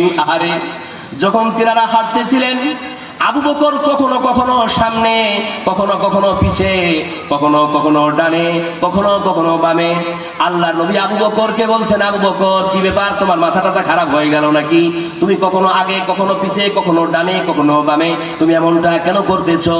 আবু বকর বলছেন, ইয়া রাসূলুল্লাহ, আমার যখন মনে হয় শত্রুপক্ষ আপনাকে সামনের দিক থেকে আঘাত করতে পারে, তখন আমি সামনের দিকে হয়ে যাই। যখন আমার মনে হয় শত্রুপক্ষ আপনাকে পিছন দিক থেকে আক্রমণ করতে পারে, তখন আমি পিছনের দিকে হয়ে যাই। যখন আমার মনে হয় শত্রুপক্ষ আপনাকে ডান দিক থেকে আক্রমণ করতে পারে, তখন আমি ডান দিকে হয়ে যাই। যখন আমার মনে হয় শত্রুপক্ষ আপনাকে বাম দিক থেকে আক্রমণ করতে পারে, তখন আমি বাম দিকে হয়ে যাই। ইয়া রাসূলুল্লাহ, ইয়া হাবিবাল্লাহ, আমার শরীরে বিন্দু পরিমাণ রক্ত থাকতে আমি আপনার শরীর থেকে এক বিন্দু পরিমাণ রক্ত ঝরতে দিতে পারি না। চিন্তা করুন আমার মুসলমান ভাইরা, পাথরেলি জমিন চিরতে চিরতে যখন রাসূল সাল্লাল্লাহু আলাইহি ওয়াসাল্লাম মদিনার পথে আবু বকর রাসূল সাল্লাল্লাহু আলাইহি সাল্লাম হাঁটতেছেন, রাসূল সাল্লাল্লাহু আলাইহি সাল্লাম পায়ের মধ্যে উজট খেতে খেতে পা দিয়ে ঝরঝর করে রক্ত পড়তে শুরু করেছে। রাসূল সাল্লাল্লাহু আলাইহি সাল্লামের পায়ে রক্ত দেখে আবু বকরের কলিজায় গিয়ে আঘাত লেগেছে। पथरीली जमीन के चिरते चिरते जब वो जा रहे थे, नबी के उस खून से अबू बकर के दिल को चोट लग रहे थे। लड़ाई तकबीर। কত সুন্দর বেদনা যন্ত্রণা নিয়ে তারা হিজরত করে মক্কা ভূমি পরিত্যাগ করে মদিনার পথে রওনা দিয়েছেন। এইভাবে যখন তারা মদিনার দিকে চলতে চলতে, লম্বা ইতিহাস, যখন তারা রাত্রি হয়ে গেল, তখন একটা গাড়ির মধ্যে চলে গেল। যাওয়ার পরে আবু বকর বলছে, ইয়া রাসূলুল্লাহ, আপনি বাইরে থাকুন, আমি গর্তের মধ্যে প্রবেশ করি, আমরা আজকে রাতটা এখানে কাটাবো। আমি একটু ভিতরে গিয়ে দেখি যে ওই ভিতরের অংশটা নিরাপদ আছে কিনা।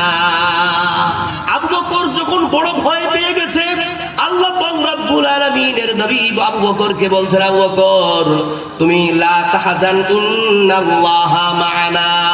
আবু বকর তুমি ভয় পেও না, তুমি ভয় পেও না, নিশ্চয়ই আমাদের সঙ্গে রয়েছেন আল্লাহ। সুবহানাল্লাহ।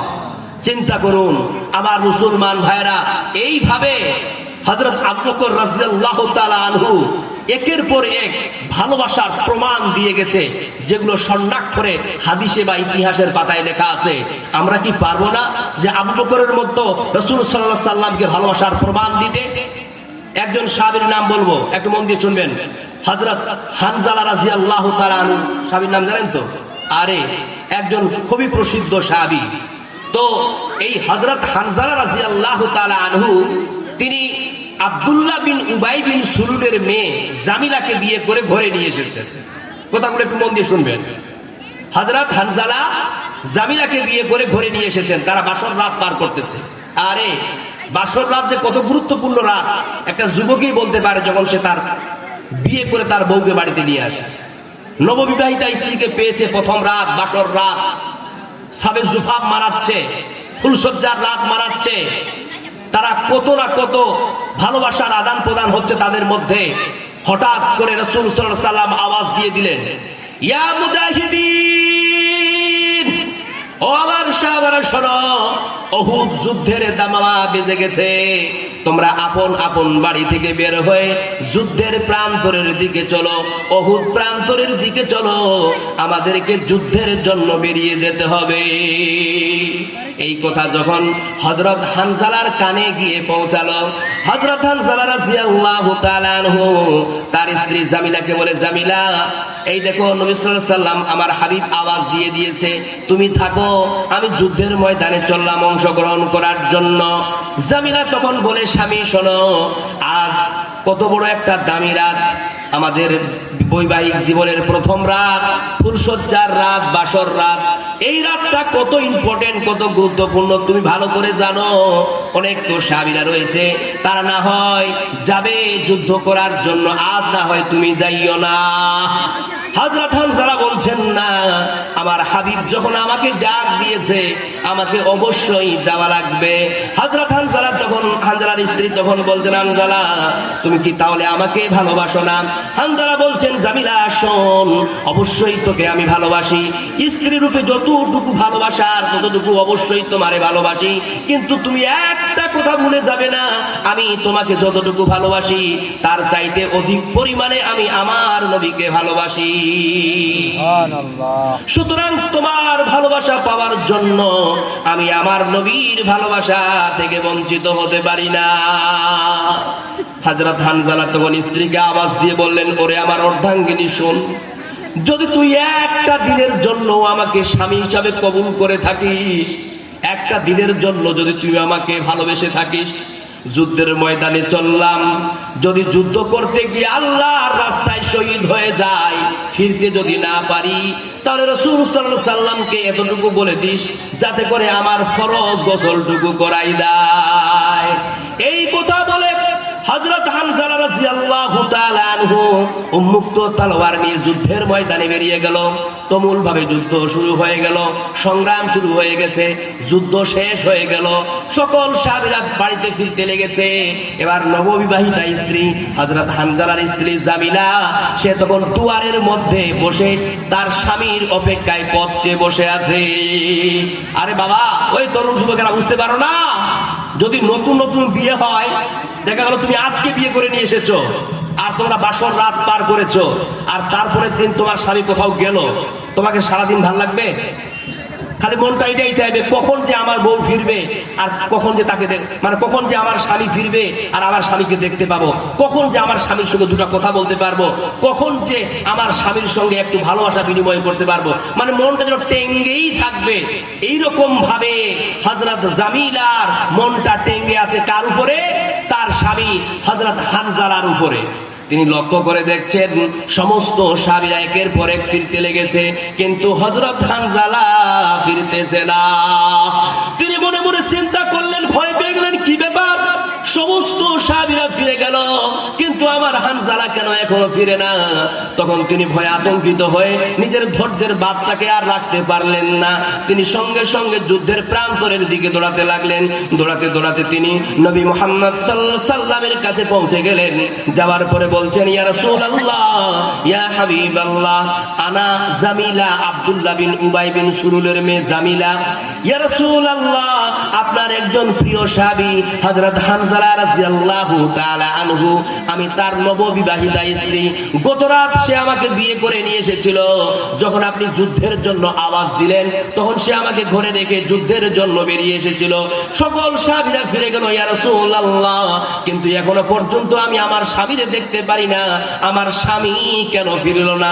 আমার স্বামী রে আপনি ফিরাই দিন। রাসূল সাল্লাল্লাহু আলাইহি সাল্লাম মনে মনে চিন্তা করতেছেন, তাই তো, সকল সাহাবীরা যখন ফিরে গেল, হানজালা কই? আল্লাহ পাক রব্বুল আলামিন ওহী করে জানিয়ে দিলেন, উনজুর ইলাস সামা, হে মুহাম্মদ, তুমি একটু মাথাটাকে উপরে করো। রাসূল সাল্লাল্লাহু আলাইহি সাল্লাম মাথাটাকে একটু উপর করলেন। উপর করে দেখতেছেন যে হযরত হানজালাকে আল্লাহর পক্ষ থেকে 4 জন বিশিষ্ট ফারিস্তা গোসল করিয়ে দিচ্ছে। জোরে বলুন সুবহানাল্লাহ। হযরত হানজালাকে দেখার পরে রাসূল সাল্লাল্লাহু আলাইহি সাল্লাম চোখটাকে একটু নিচে করলেন। রাসূল সাল্লাল্লাহু আলাইহি সাল্লামের চোখের মধ্যে একটু জল, মানে চোখের ডগায় জল চলে এসেছে। বলছে, জামিলা রে, তুই আজকে আনন্দিত হয়ে যা, খুশি হয়ে যা। তুই এমন একজনের স্ত্রী যার স্বামীকে আল্লাহর পক্ষ থেকে বিশিষ্ট 4 জন ফারিস্তা গোসল করিয়ে দিচ্ছে। জোরে বলুন সুবহানাল্লাহ। তার মানে জামিলা শোন, তোর স্বামী আর বেঁচে নাই, তোর স্বামী আল্লাহর রাস্তায় শহীদ হয়ে গেছে। একটা মহিলাকে জিজ্ঞাসা করে দেখুন, একটা মহিলা যখন বিয়ে হয়ে তার স্বামীর ঘরে যায়, একটা রাত পার করার পর সে যদি তার পরের দিন বা সেই রাতে যদি তার স্বামীকে হারিয়ে দেয়, তাহলে কত যন্ত্রণা সেই স্ত্রী পেতে পারে। জামিলা বলছে, ইয়া রাসূলুল্লাহ, ইয়া হাবিবাল্লাহ, আজ যে আমার কত কষ্ট, কত যন্ত্রণা, সেটা আমি ছাড়া কেউ বুঝতে পারবে না। একটা রাত ঠিকঠাক কাটাতে পারলাম না, কত না কথা ছিল, কথাগুলো বলতে পারি নাই, আধুরা হয়েছিল। ভাবছিলাম পরের রাতে আবার নতুন করে বলবো। আমার স্বামীকে হারিয়েছি, আমার স্বামীকে হারালাম, এই যন্ত্রণা কত আমি বুঝাতে পারবো না। কিন্তু ইয়া রাসূলুল্লাহ, এত যন্ত্রণা পাওয়ার উপরেও আজ আমার যেন একটা আনন্দ হচ্ছে, আজ যেন আমি খুশি অনুভব করতেছি। এই জন্যই যে আমি কিয়ামতের দিন আল্লাহর সামনে দাঁড়িয়ে বলতে পারবো যে, আল্লাহ, আমি তোমার এমন একজন বান্দার স্ত্রী, এমন এমন একজন সাহাবীর স্ত্রী যাকে আপনার ফারিস্তা গোসল করিয়ে দিয়েছে। জোরে বলুন সুবহানাল্লাহ। আমাকে একটা কথা বলুন তো, যারা শহীদ হয়ে যায় আল্লাহর রাস্তায় তাদেরকে গোসল দিতে হয়? জানা নাই? যারা আল্লাহর রাস্তায় শহীদ হয় তাদেরকে কি গোসল দিতে হয় কাফন দাফনের জন্য? না, তাদেরকে রক্ত মাখা অবস্থায় দিয়ে দিতে হয়। তাহলে গোসলটা কিসের হচ্ছিল কে বলতে পারবেন? আসলে ফরজ গোসল হচ্ছিল ওটা। তারা মিলন করেছিল কিন্তু গোসল করার সময় পাই নাই। আহারে আমার মা ও বোনেরা, আপনাদেরকেও কিন্তু ইসলামের জন্য নিজের জীবন দিয়ে দিতে হবে, রাসূলের জন্য জীবন দিয়ে দিতে হবে। একজন সাহাবিয়া যার নাম সুমাইয়া বিনতে কায়েস, এমন একজন সাহাবিয়া খাতুন, এমন একজন মহিলা যে মহিলার স্বামী যুদ্ধের ময়দানে অংশগ্রহণ করেছে, যেই মহিলার ভাই যুদ্ধের ময়দানে অংশগ্রহণ করেছে, যেই মহিলার ছেলে যুদ্ধের ময়দানে অংশগ্রহণ করেছে। এই যুদ্ধটাও কিন্তু কোন যুদ্ধ? বলুন বলুন বলুন। অহুদের যুদ্ধ। অহুদের যুদ্ধে সুমাইয়া বিনতে কায়েস এমন একজন মহিলা যার স্বামী, যার সন্তান, যার ভাই একসঙ্গে অহুদের যুদ্ধে অংশগ্রহণ করেছে। অহুদ প্রান্তর থেকে একটা গুজব রটে গেল, যেই গুজবটা ছড়ে গেল মদিনার চতুর্দিকে যে রাসূল সাল্লাল্লাহু আলাইহি সাল্লাম শহীদ হয়ে গেছে। নাউযুবিল্লাহ মিন যালিক। এই কুরচনা হয়ে গেল। এই যে একটা মিথ্যা সংবাদ মদিনার দিকে ছড়ে গেল। এই মহিলা আল্লাহর নবীকে এত ভালোবাসতেন, নিজের ধৈর্যের বাঁধকে আর ধরে রাখতে পারলেন না।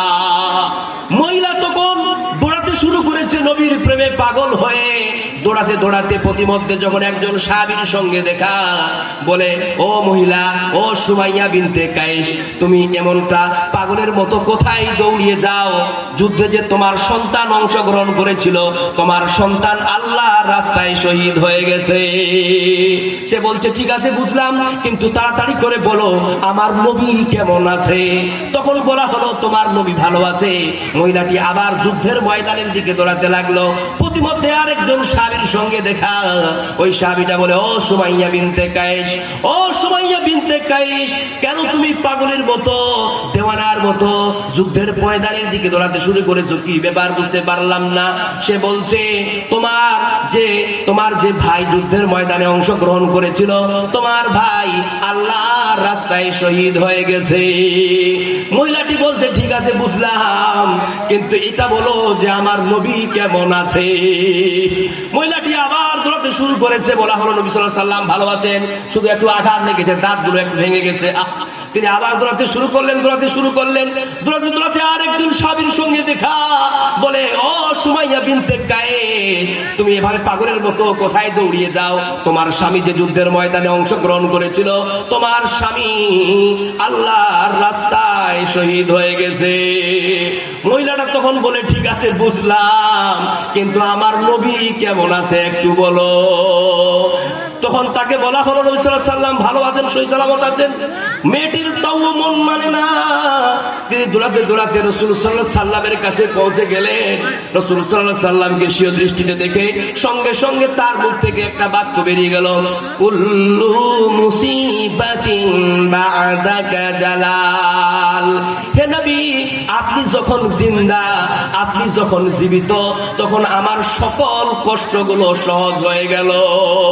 নারায়ে তাকবীর। আল্লাহু আকবার। চিন্তা করতে পারেন, ইয়া রাসূলুল্লাহ, আমার স্বামী শহীদ হয়ে গেল, আমার সন্তান শহীদ হয়ে গেল, আমার ভাই শহীদ হয়ে গেল, আমি আমার 3 আপনজনকে একসঙ্গে হারালাম। এর যন্ত্রণা কত হতে পারে? একজন মহিলাকে জিজ্ঞাসা করে দেখুন, একজন মহিলা যদি একসঙ্গে একই দিনে একই সময় যদি সে তার স্বামী, সে তার সন্তান এবং সে তার আপন ভাইকে হারায়, তাহলে তার মধ্যে কত কষ্টের বন্যা বইবে। এত কষ্টের পরেও মহিলাটি বলছে, কুল্লু মুসিবাতিন বা'দাকা জালাল। নবী, যখন আপনি জিন্দা, তখন আমার জন্য সকল বেদনা সহজ হয়ে গেল। তসল্লি হ্যায় পানা বেকসা জিন্দা সালামত হ্যায়, कोई परवाह नहीं कि सारा जहां जिंदा सलामत है।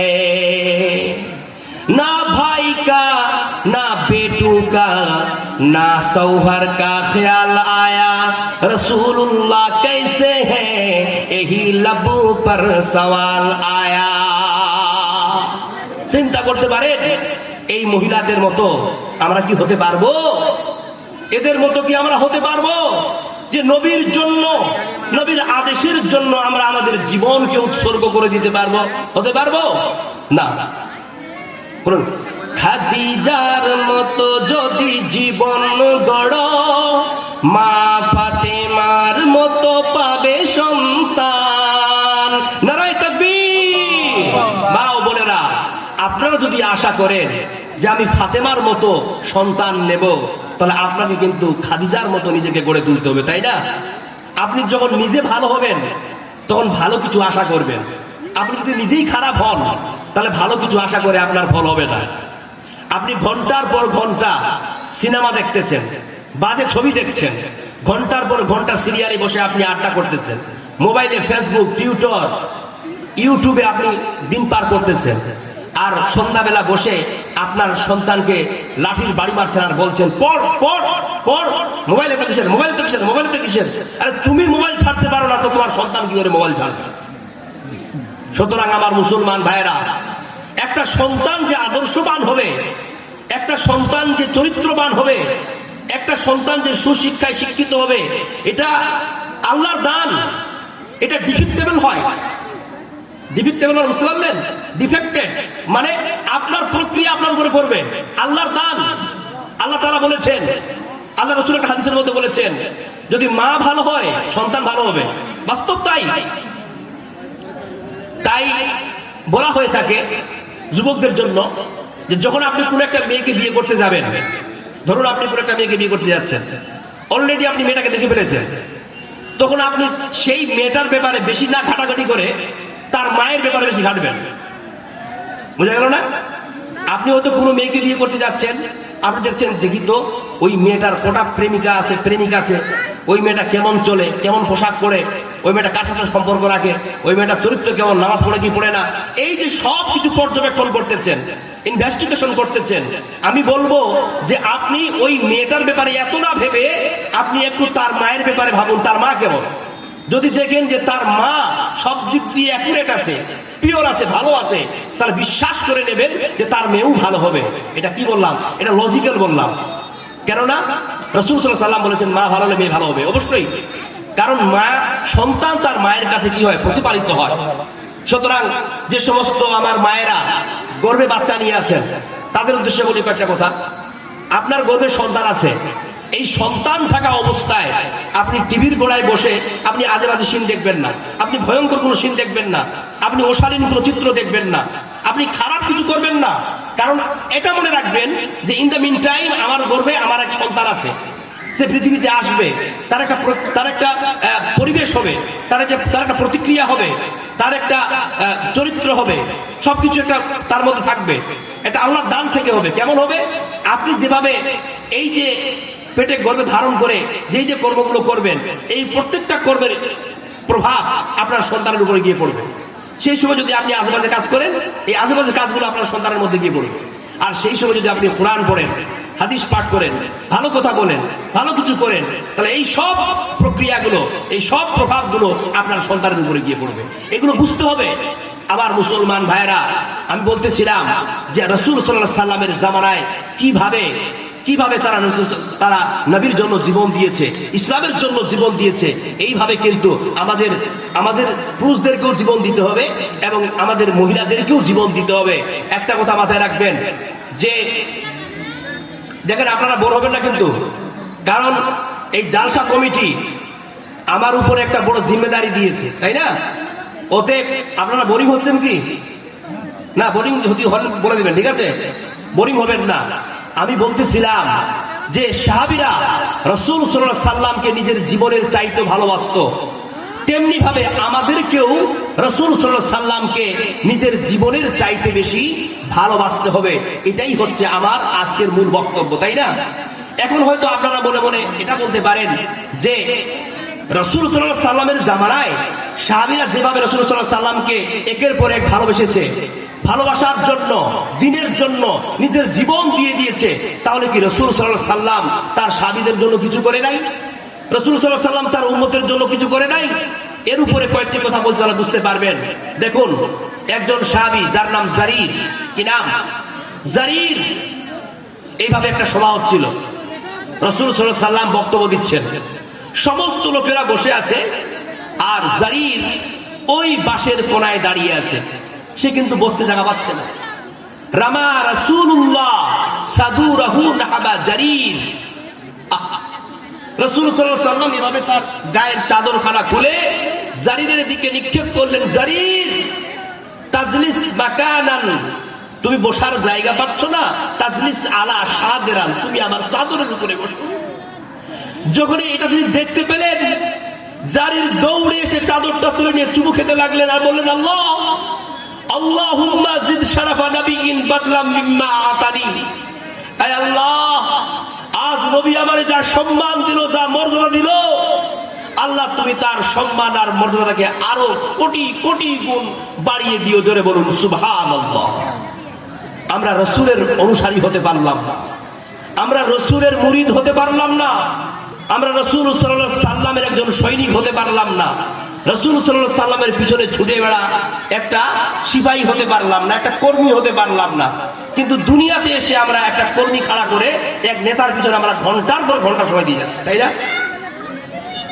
আপনি দুনিয়াতে একজন ব্যক্তিকে আপনার মতো রক্তে মাংসে গড়া, তাকে একজন নেতৃত্বের আসনে বসিয়ে দিয়ে আপনি গোলামের মতো তার পিছনে সর্বক্ষণ ঘুরে বেড়াচ্ছেন। তার পায়ের গোলামি চাটতে বলা হয়, সেটাও মনে হয় চেটে নেবেন, এতটা গোলামি আপনি করতেছেন। কিন্তু আপনি কোনোদিন আল্লাহ রসুলের গোলামি করতে রাজি হলেন না।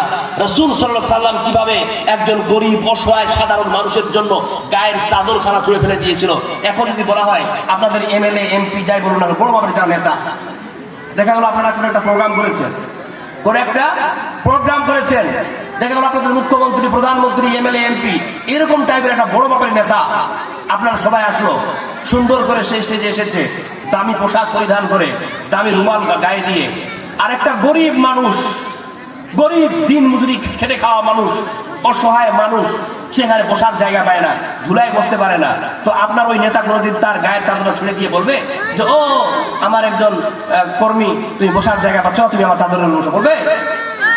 আরে সাধারণ কোন কর্মী পথ চলতে চলতে যদি খালি কোন নেতাকে একটা জোর ধাক্কা রেখে সেগুলো সময় কি হয়েছে, এভাবে করতে শুরু করবে, মনে হচ্ছে তার জন্য সাধারণ মানুষের জন্য আর কোনো প্রাণ নাই। কিন্তু নবী মুহাম্মদ সাল্লাল্লাহু আলাইহি সাল্লাম তার উম্মতের জন্য, তার কর্মীদের জন্য কি করেছেন আপনি অবাক হয়ে যাবেন। রাসূল সাল্লাল্লাহু আলাইহি সাল্লামের শাফাআত ছাড়া, রাসূল সাল্লাল্লাহু আলাইহি সাল্লামের সুপারিশ ছাড়া পৃথিবীর কোনো মানুষ, রাসূল সাল্লাল্লাহু আলাইহি সাল্লামের কোনো উম্মত আল্লাহর জান্নাতে যেতে পারবে না। কঠিন কিয়ামতের দিন রাসূল সাল্লাল্লাহু আলাইহি সাল্লাম বলছেন, সাবআতুন ইউদিল্লুহুমুল্লাহু ফি দিল্লিহি ইয়াওমা লা দিল্লা ইল্লা দিল্লু। কঠিন কিয়ামতের দিন কেবলমাত্র একটা ছায়া থাকবে, ওই ছায়া ছাড়া আর অন্য কোনো ছায়া থাকবে না। ওই দিনটা কত কঠিন দিন হবে, কত ভয়ানক দিন হবে। চতুর্দিকে ফাঁকা ময়দান, বালুময়, চতুর্দিকে ফাঁকা। আহারে, মনে হবে আল্লাহ কি একটা আজীব দুনিয়ায় আমরা চলে এসেছি। না বাড়ি, না গাড়ি, না কোনো গাছ গোছালি, না কোনো পানি, কিচ্ছু নাই, শুধুমাত্র একটা রুটির মতো একটা জমিন। তাও আবার ওই জমিনটা উত্তপ্ত হয়ে গেছে, জমিনের উপরে পা রাখা যায় না, পা গুলো খসা পড়ে যায়। এরকম একটা কঠিন দিনে কেবলমাত্র একটা ছায়া থাকবে, আর ওই ছায়ার মধ্যে 7 শ্রেণীর মানুষ অংশগ্রহণ করতে পারবে। ওই দিনটা কত কঠিন হবে। আল্লাহ পাক রব্বুল আলামিন নবী হাদিসের মধ্যে বলেন, এই যে আমরা আকাশের উপরে সূর্য দেখতে পাই, এই সূর্যটা আমাদের মাথার হাজার হাজার মাইল উপরে আছে। কত উপরে আছে? হাজার হাজার মাইল উপরে আছে। একটা কথা বলি, একটু মন দিয়ে শুনুন। যখন প্রচন্ড গ্রীষ্মকালের দিনে, গরমের দিনগুলোতে, আবার মাঠে খাটা মানুষদেরকে বলতে চাই, আমার ভাইদেরকে বলছি, যারা কৃষিজীবী, যারা কৃষি কাজ করেন, প্রচন্ড গরমের দিনে কৃষি কাজ করার জন্য মাঠে গেছেন, প্রচন্ড রোদের তাপ আপনার মাথার উপরে পড়ছে, রোদের তাপে আপনার সর্বশরীর ঘেমে গেছেন, তখন আপনার মনে হয় না যে আল্লাহ, যদি কোথাও একটা গাছ পেতাম আর গাছের ছায়া পেতাম, তাহলে সেই ছায়া গিয়ে একটু আশ্রয় নিতাম? মনে কি হয়, কি হয় না? তাহলে এটা দুনিয়ার ক্ষেত্রে যদি এমন হতে পারে, একটু একটু ইমাজিন করুন। কেন ইমাজিন নেন? আপনি কি ভাবছেন? একটু কল্পনা করুন, এই সূর্যটা আমাদের মাথার হাজার হাজার মাইল উপরে থাকার পরেও যখন গ্রীষ্মকালের দিন আসে আমরা রৌদ্রের তাপ সহ্য করতে পারি না, কিন্তু কঠিন কিয়ামতের দিন ওই সূর্যটা অত উপরে থাকবে না, বরং সেটা মানুষের মাথার 1 মাইল উপরে চলে আসবে। মানুষের মাথার উপরে রৌদ্রের প্রখর তাপ পড়তে থাকবে, এত রোদ পড়বে, এত রোদ পড়বে, রোদের তাপে মানুষের মাথার মগজটা গলে গিয়ে নাক এবং কানের ছিদ্র দিয়ে মোমবাতির মতো গলে যাবে। মানুষের অবস্থা এত কঠিন হয়ে যাবে, এত করুণ হয়ে যাবে, মানুষ সেই দিন এত পিপাসার্থ হবে, এত তৃষ্ণার্ত হবে, তৃষ্ণার চোটে মানুষের ওই গলার নলিটা শুকিয়ে যাবে, সেটা এমন ভাবে শুকিয়ে যাবে মনে হচ্ছে দমটা বন্ধ হয়ে যাচ্ছে। তখন তারা আল্লাহর কাছে ফরিয়াদ করে বলবে, আল্লাহ তুমি আমাকে 1 গুণ পানি দাও, আমার হালাকটা আর যাচ্ছে না, আল্লাহ তুমি আমাকে 1 গুণ পানি দাও। সেই দিন এইভাবে যখন মানুষেরা চিৎকার করবে, আল্লাহ রাব্বুল আলামিন ওই বান্দাদেরকে যারা এই দিন প্রতিষ্ঠার পিছনে থাকে নাই, রাসূল সাল্লাল্লাহু আলাইহি সাল্লামকে মহব্বত করে নাই, যারা নামাজ প্রতিষ্ঠা করে নাই, যারা আমাল সালিহ করে নাই, তাদেরকে বন্ধ ফুটন্ত পুজ দেওয়া হবে, নালীর বাজে পানিগুলো দেওয়া হবে, এত দুর্গন্ধ জাতীয় পুজ এবং রক্ত তাদেরকে ঢেলে দেওয়া হবে, এত দুর্গন্ধ, এত দুর্গন্ধ, যখন তাদের হালাকে গিয়ে পৌঁছাবে দুর্গন্ধের চোটে তাদের নাড়ি ভুঁড়িগুলো পিছনের দরজা দিয়ে নিমিষের মধ্যে বেরিয়ে যাবে। ওই দিন এত কঠিন হবে, এত কঠিন হবে, ওই দিন মানুষ স্থির হয়ে থাকতে পারবে না। রাসূল সাল্লাল্লাহু আলাইহি সাল্লাম বলেছেন, ওই দিন এত কঠিন হবে, এত কঠিন হবে, মানুষেরা নিজের ঘামে হাবুডুবু খেতে শুরু করবে। কেউ কেউ নিজের ঘামে কপ পর্যন্ত ডুবে যাবে, কেউ কেউ বুক পর্যন্ত ডুবে যাবে, কেউ কেউ আবার হাঁটু পর্যন্ত ডুবে যাবে, কেউ পুরোটাই হাবুডুবু খাবে। নিজের ঘামের উপরে সাঁতার কাটতে কাটতে আল্লাহর আরশের সামনে এসে বলবে, আল্লাহ তুমি তোমার আরশের মধ্যে তুলে দাও, এই আযাব, এই কষ্ট আর আমরা সহ্য করতে পারতেছি না। এইভাবে যখন তারা চিৎকার করবে, মানুষেরা ওই তামা জাতীয় উত্তপ্ত তামার উপরে, জমিনের উপরে তাদের পা গুলো গিরে যাবে। তারা আল্লাহর কাছে ফরিয়াদ করে বলবে, আল্লাহ উপরে দেখছি তো সূর্য এত নিকটে, সূর্যের চোটে মাথার মগজটা টকবক করতেছে, নিচের দিকে তাকাচ্ছি দেখছি পা গুলো খোসা পড়ে গেছে, পা গুলো ধসে যাচ্ছে, আল্লাহ এই কঠিন বিপদে কি করি, কিভাবে নাজাত পাই, এই চিন্তায় তারা মগ্ন হয়ে পড়বে, তাদের পা গুলো সরবে না। তখন তারা মনে মনে চিন্তা করবে, এই সময় যদি আমরা কোনো একজন ব্যক্তিকে পেয়ে যেতাম যে আমাদের জন্য সুপারিশ করে দেবে আল্লাহর কাছে, তাহলে মনে হয় আমরা একটু পরিত্রাণ পেতে পারি। এই চিন্তা নিয়ে তারা প্রথমে আদম আলাইহিস সালামের কাছে আসবে, বলবে, আদম তুমি তো এই পৃথিবীর প্রথম নবী, প্রথম মানুষ, আমরা তোমারই সন্তান আদম, আমরা আর এই কষ্ট সহ্য করতে পারি না, তুমি একটু আল্লাহর কাছে আমাদের জন্য সুপারিশ করে দাও। আদম তখন বলবে, ও আমার সন্তানেরা শোনো, আমি কি করে আল্লাহর কাছে ফরিয়াদ করব, আমি তো নিজেই আল্লাহর কাছে গুনাহগার, আমি তো নিজেই টেনশনে আছি, নিজেই নাফসি নাফসি করতেছি, আমার দ্বারাই হবে না, বরং তোমরা অন্য কোন নবীর কাছে যাও। তখন তারা ইব্রাহিমের কাছে যাবে, সেখানেও হবে না, ইসমাইলের কাছে যাবে, সেখানেও হবে না, ইয়াকুবের কাছে যাবে, সেখানেও হবে না, কোন নবী সুপারিশ করতে পারবে না। তখন তারা ধীরে ধীরে সিদ্ধান্ত নেবে এটা, যে চলো আমরা শেষ নবী মুহাম্মদ সাল্লাল্লাহু আলাইহি সাল্লামের কাছে যাই। তারা সকলে মিলে নবী মুহাম্মদ সাল্লাল্লাহু আলাইহি সাল্লামের কাছে আসবে, আর দেখতে পাবে তারা সুপারিশ করার পূর্বেই, তারা আবেদন রাখার পূর্বেই নবী মুহাম্মদ সাল্লাল্লাহু আলাইহি সাল্লাম সাজদায় অবনীত হয়ে আছেন। জোরে বলুন সুবহানাল্লাহ। আল্লাহ পাক রব্বুল আলামিনের নবী সাজদায় অবনীত অবস্থায় সকল মানুষেরা দেখতে পাবে, সকল উম্মতেরা দেখতে পাবে। আল্লাহর নবী চোখের জলে জমিনটাকে ভাসিয়ে দেবে।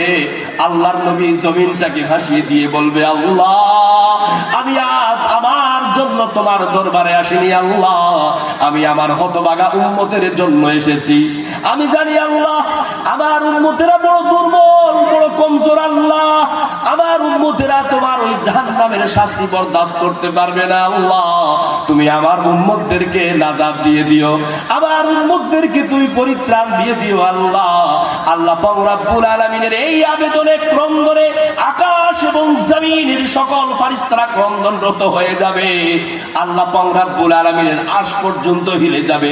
আল্লাহ পাক রব্বুল আলামিন তখন নবীকে বলবেন, ইয়া মুহাম্মদ ইরফা রাশাক, হে মুহাম্মদ, হে আমার হাবিব, তুমি তোমার মাথাটাকে উত্তোলন করো।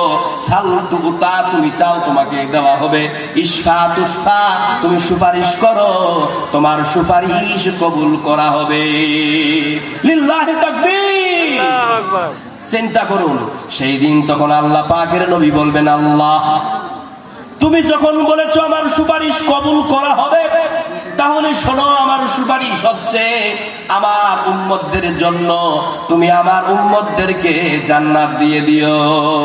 আল্লাহ পাক রব্বুল আলামিন সেই দিন বলবেন, হে মুহাম্মদ শোন, যদি তোমার উম্মতেরা তোমার অনুসরণ অনুকরণ প্রকৃত রূপে করে, আমি ওয়াদা দিচ্ছি তোমার সেই উম্মতদেরকে আমি জান্নাত দিয়ে দেব।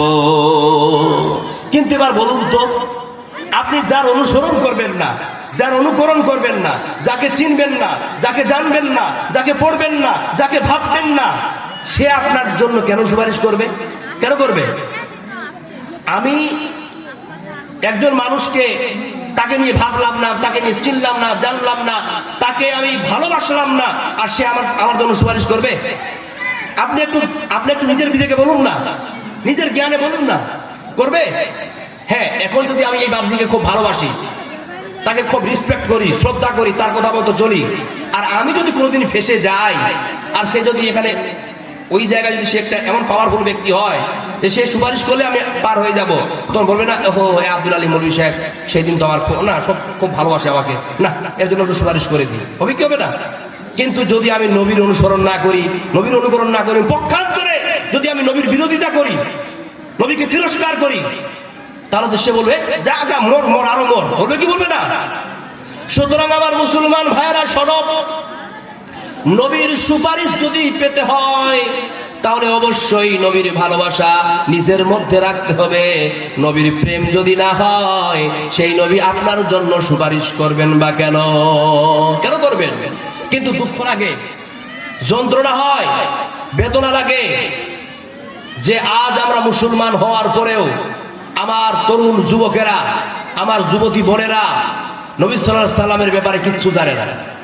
তাকে যদি প্রশ্ন করা হয় নবী মুহাম্মদ সাল্লাল্লাহু আলাইহি সাল্লামের জন্ম কোথায়, বলতে পারবে না। নবী মুহাম্মদ সাল্লাল্লাহু আলাইহি সাল্লামের মৃত্যু কোথায়, বলতে পারবে না। নবী মুহাম্মদ সাল্লাল্লাহু আলাইহি সাল্লাম কতদিন পৃথিবীতে বেঁচেছেন, বলতে পারবে না। মুহাম্মদ সাল্লাল্লাহু আলাইহি সাল্লামের কয়জন স্ত্রী, বলতে পারবে না। মুহাম্মদ সাল্লাল্লাহু আলাইহি সাল্লামের কয়জন ছেলে মেয়ে, বলতে পারবে না। কিন্তু একটা জিনিস মাথায় রাখবেন, আমি লক্ষ্য করে দেখেছি, এই দিক থেকে ধিক্কার জানিয়ে বলতেছি, আঘাত লাগছে, যখন নিজের ঘরে আগুন জ্বলে, নিজের ঘর যখন ধ্বংস হয়ে যায়, তখন আগুন লাগিয়ে লাগে না? তো এই যে আপনারা আছেন, এটা তো আমার ঘর, আমার দিনী ভাই এবং বোন, আমার ঘরে যদি অন্ধকার হয় তো আমাকে আঘাত লাগবে না? আঘাতের চোটে কয়েকটা কথা বলবো, যে আপনাদের থেকে, আমাদের থেকে হয়তো আমাদের মুসলিম মানে ও মুসলিম যে ভাই এবং বোনেরা আছে তারা অনেক ভালো। কেন জানেন? আমি কয়েকটি পুরোহিতের কথা বলবো, কয়েকটা পণ্ডিতের কথা বলবো, মন দিয়ে শুনবেন, ধর্মগুরুদের কথা বলবো।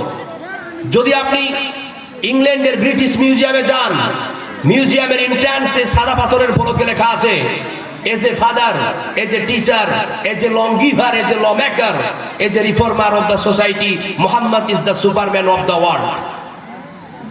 যদি একজন পিতা হিসাবে, একজন নেতা হিসাবে, একজন সমাজ সংস্কারক হিসাবে এই পৃথিবীর সর্বশ্রেষ্ঠ নেতা হলেন আমার নবী মুহাম্মদ সাল্লাল্লাহু আলাইহি সাল্লাম। জোরে বলুন সুবহানাল্লাহ। বলুন এটা কোথায় লেখা আছে? খ্রিস্টানের একটা গির্জা ঘরে লেখা আছে। আমার তরুণ যুবকেরা শোনো, সুপারম্যানের ট্যাটু লাগালেই সুপারম্যান হওয়া যায় না, সুপারম্যানের স্টিকার লাগালেই সুপারম্যান হওয়া যায় না, সুপারম্যানের টি শার্ট পরলেই সুপারম্যান হওয়া যায় না। সুপারম্যান যদি হতে চান তাহলে নবী মুহাম্মদ সাল্লাল্লাহু আলাইহি সাল্লামের অনুসারী হওয়া লাগবে। জোরে বলুন ঠিক কিনা? আপনি যদি একটু বৌদ্ধ ধর্মের দিকে উঁকি মেরে দেখেন, বৌদ্ধ ধর্মের বর্তমান বিশ্বের সবচাইতে বড় ধর্মীয় নেতার নাম হচ্ছে দালাই লামা, তিব্বতের ধর্মীয় গুরু। তিনি একটা ইন্টারন্যাশনাল কনফারেন্সে বলেছেন, the last Messenger of Muslim community, Mohammad কোন সাধারণ মানব নন, বরং অবিসংবাদিত মানব হয়ে এই পৃথিবীতে এসেছেন। জোরে বলুন সুবহানাল্লাহ। বলুন এটা কার কমেন্ট, কার কথা, কার উক্তি? এটা একটা বৌদ্ধের উক্তি। আপনি যদি আবারও খ্রিস্টান ধর্মে একটু উঁকি মেরে দেখেন, খ্রিস্টান ধর্মের একজন বিখ্যাত লেখক যার নাম মাইকেল এইচ হার্ট, তিনি একটা বই লিখেছেন, the 100 A ranking most influential personality of the world. বিশ্ব কাঁপানো 100 জন মনীষীর জীবনী তিনি তার বইয়ের মধ্যে নিয়ে এসেছেন। তিনি তার ধর্মের নবী যিশুস খ্রিস্ট ঈসা আলাইহিস সালামের জীবনী নিয়ে এসেছেন, আব্রাহাম ইব্রাহিম আলাইহিস সালামের জীবনী নিয়ে এসেছেন, আদম আলাইহিস সালামের জীবনী নিয়ে এসেছেন, জোসেফ ইউসুফ আলাইহিস সালামের জীবনী নিয়ে এসেছেন, মুসা আলাইহিস সালামের জীবনী নিয়ে এসেছেন, আইজাক নিউটনের জীবনী নিয়ে এসেছেন, দালাই লামার জীবনী নিয়ে এসেছেন।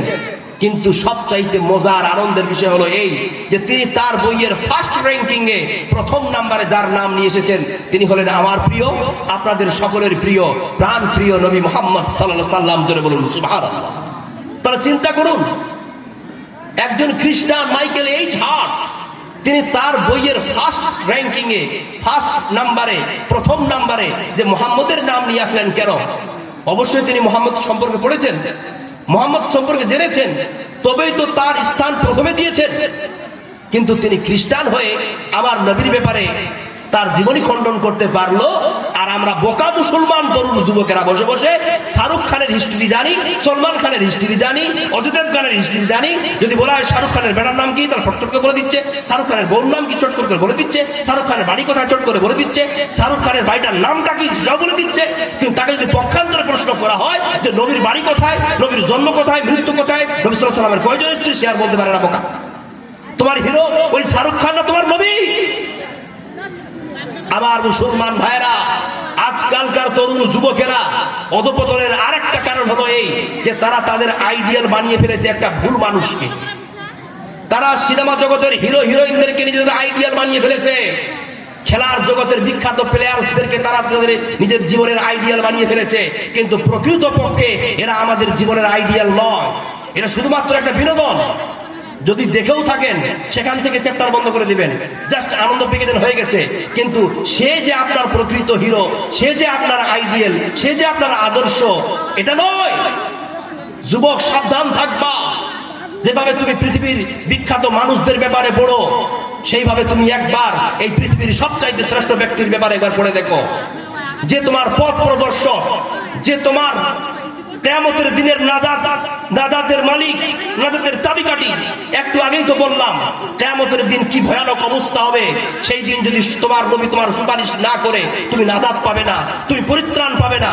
আর সেই নবী সেই নবীকে তুমি চিন্তা করো না, মানে সেই নবীর ব্যাপারে তুমি একটু জানতে চাও না? মানে অবশ্যই তরুণ যুবকেরা শোনো, তোমাদের প্রত্যেকের ঘরে প্রথম নম্বর কোরআন থাকবে, আর তারপরে পরে নবী সাল্লাল্লাহু আলাইহি সাল্লামের জীবনীমূলক একটা গ্রন্থ থাকবে।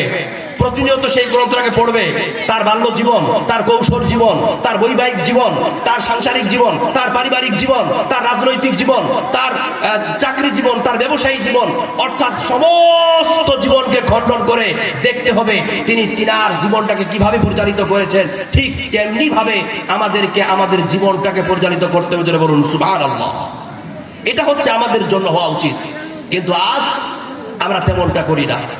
আমার মুসলমান ভাইরা, একটা জিনিস ক্লিয়ার করতে চাই, সেটা হচ্ছে এই, অনেক মানুষ এটা মনে করে থাকেন, বিশেষ করে আমার বিধর্মী ভাইরা, যে ইসলাম মুহাম্মদ সাল্লাল্লাহু আলাইহি সাল্লামের যে এই বাণীর প্রচার প্রসার, এই যে মিশন, এটা নাকি তালোয়ার, শক্তি আর যুদ্ধের মাধ্যম দিয়ে বিস্তার লাভ করেছে। এটা একদম নিতান্ত ভুল, এটা কোনোদিন মেনে নেবেন না। এর পিছনে অনেকগুলো হাদিস আছে, ইতিহাস আছে, যেটা এই বিষয়টাকে আমরা খণ্ডন করতে পারি। কোনোদিন এটা মেনে নেবেন না। ইসলাম প্রসারিত লাভ করেছে, ইসলাম বিস্তার লাভ করেছে সারা বিশ্বে, সারা পৃথিবীতে কেবলমাত্র মুহাম্মদ সাল্লাল্লাহু আলাইহি সাল্লামের উদারতা, ভালোবাসা এবং মহানুভবতার মাধ্যম দিয়ে। জোরে বলুন সুবহানাল্লাহ। জামিলা উম্মে জামিল নামে একজন মহিলার নাম জানেন না? আরে সে তার পূর্বকালে এত জঘন্য মহিলা ছিল বলার শেষ নাই। রাসূল সাল্লাল্লাহু আলাইহি ওয়াসাল্লাম যখন মসজিদে নামাজ পড়তে যেতেন, তো মসজিদে যাওয়ার যে পথ, ওই পথে তিনি কাঁটা বিছিয়ে দিতেন। রাসূল সাল্লাল্লাহু আলাইহি ওয়াসাল্লামের পায়ে কাঁটা বিঁধে যেত, রক্ত বেরিয়ে যেত। রাসূল সাল্লাল্লাহু আলাইহি ওয়াসাল্লাম যখন সাজদায় যেতেন, তখন ওই উম্মে জামিলা মহিলাটা নোংরা ভুঁড়িগুলো নিয়ে রাসূল সাল্লাল্লাহু আলাইহি ওয়াসাল্লামের উপরে চাপিয়ে দিতেন, রাসূল সাল্লাল্লাহু আলাইহি ওয়াসাল্লাম সরিয়ে দিতেন, কিন্তু মহিলাটিকে কোনোদিন গালাগালি করতেন না। তিনি মনে মনে এটা ভাবতেন, কি ব্যাপার, ওহো মা বোনেরা, কেন আপনাদের বিষয়ে আলোচনা হচ্ছে না নাকি? এদিকে অ্যাটেনশন প্লিজ, শুনুন। উম্মে জামিলা এভাবে করতো, রাসূল সাল্লাল্লাহু আলাইহি ওয়াসাল্লাম কোনোদিন কটাক্ষ করতেন না। একদিন, বেশ কয়েকদিন দেখছেন যে রাসূল সাল্লাল্লাহু আলাইহি ওয়াসাল্লামের পথে কাঁটা বিছানো নাই, ভুঁড়িও তার উপরে পড়ে না। রাসূল সাল্লাল্লাহু আলাইহি ওয়াসাল্লাম বললেন, কি ব্যাপার, ওই মহিলাটি মারাটা গেল নাকি, যে প্রতিদিন আমার পায়ে পথে কাঁটা বিছিয়ে দিত, আমার উপরে ভুঁড়ি চাপিয়ে দিত? তো সাহাবীরা বললেন, না রাসূলুল্লাহ, সে মারা যায় নাই, তবে সে অসুস্থ হয়ে বাড়িতে পড়ে আছে। তাই নাকি? একদিন রাসূল সাল্লাল্লাহু আলাইহি ওয়াসাল্লাম তার বেমার খুশি করার জন্য, তার সাআদাতের জন্য, ইয়াদাতের জন্য তার বাড়িতে গেছেন, গিয়ে তাকে দোয়া দিচ্ছেন সুস্থতা হওয়ার জন্য। উম্মে জামিল অবাক, ইয়া রাসূলুল্লাহ, এ মুহাম্মদ। তখন তিনি রাসূলুল্লাহ বলছেন, বলছি, ইয়া মুহাম্মদ, আপনাকে কে বললো যে আমি অসুস্থ? বলছে যে আমি তোমার বিষয়ে খোঁজ নিলাম, যে প্রতিদিন আমার পথে কাঁটা বিছানো থাকতো, এই কয়েকদিন দেখছি যে পথে কাঁটা বিছানো নাই, তো এই দেখে আমি খোঁজ নিয়ে তোমার বেমার খুশি করার জন্য এসেছি, জানার জন্য এসেছি যে তুমি ভালো আছো কি ভালো নাই। উম্মে জামিল অবাক হয়ে বলছে, ইয়া রাসূলুল্লাহ, আমাকে মাফ করে দিন, আমি আপনার দিন কবুল করলাম। জোরে বলুন সুবহানাল্লাহ। চিন্তা করুন আমার মুসলমান ভাইরা, ইয়াদাতের মাধ্যম দিয়ে, মহানুভবতার মাধ্যম দিয়ে, ভালোবাসার মাধ্যম দিয়ে, সাফকাতের মাধ্যম দিয়ে দিন প্রতিষ্ঠা হয়েছে।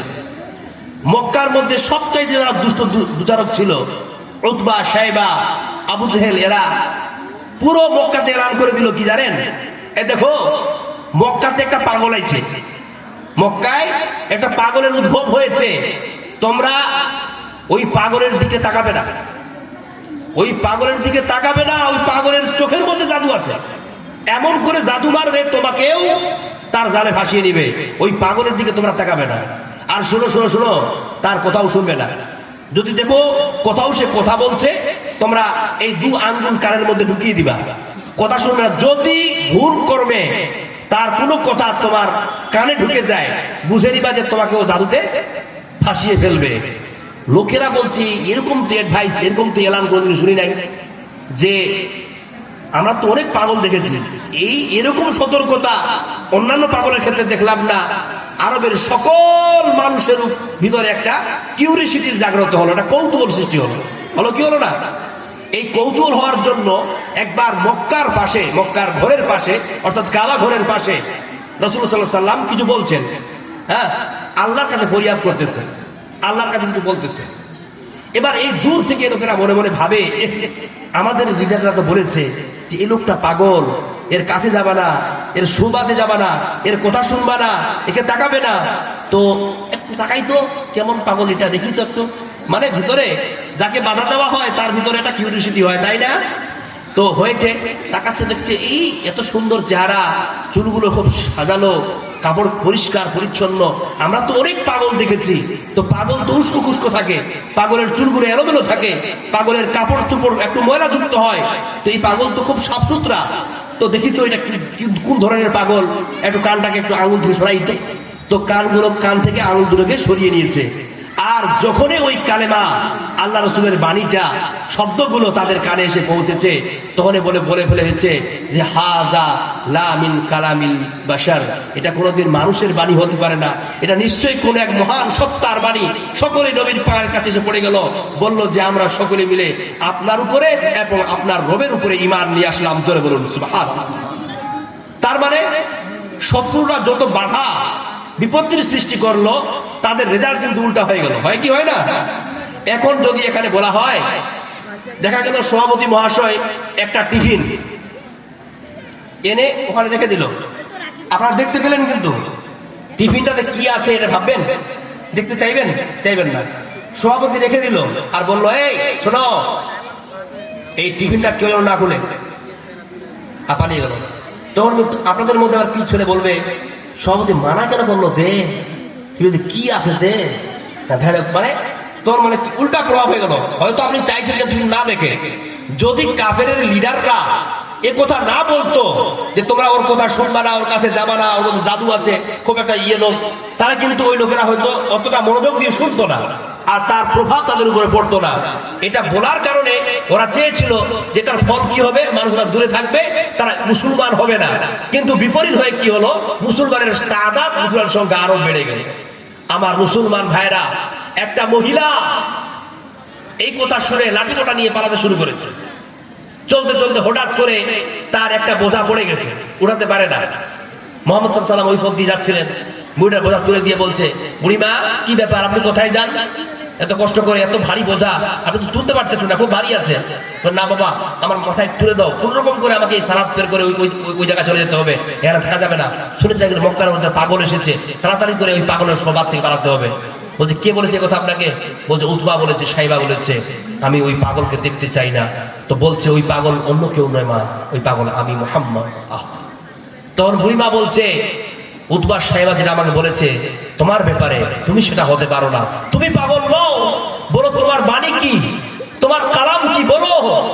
তখন সে বলছে, আমার বাণী একটাই মা, যে তোমরা আল্লাহর উপরে ঈমান নিয়ে এসো এবং আমার পথে অনুসরিত হও, অর্থাৎ আমি যে আদেশ করছি সে আদেশ পালন করো। সঙ্গে সঙ্গে বুড়িমা সে আদেশ পালন করে রাসূল সাল্লাল্লাহু আলাইহি ওয়াসাল্লামের উপরে ঈমান নিয়ে আসলেন এবং আল্লাহর উপরে ঈমান নিয়ে আসলেন।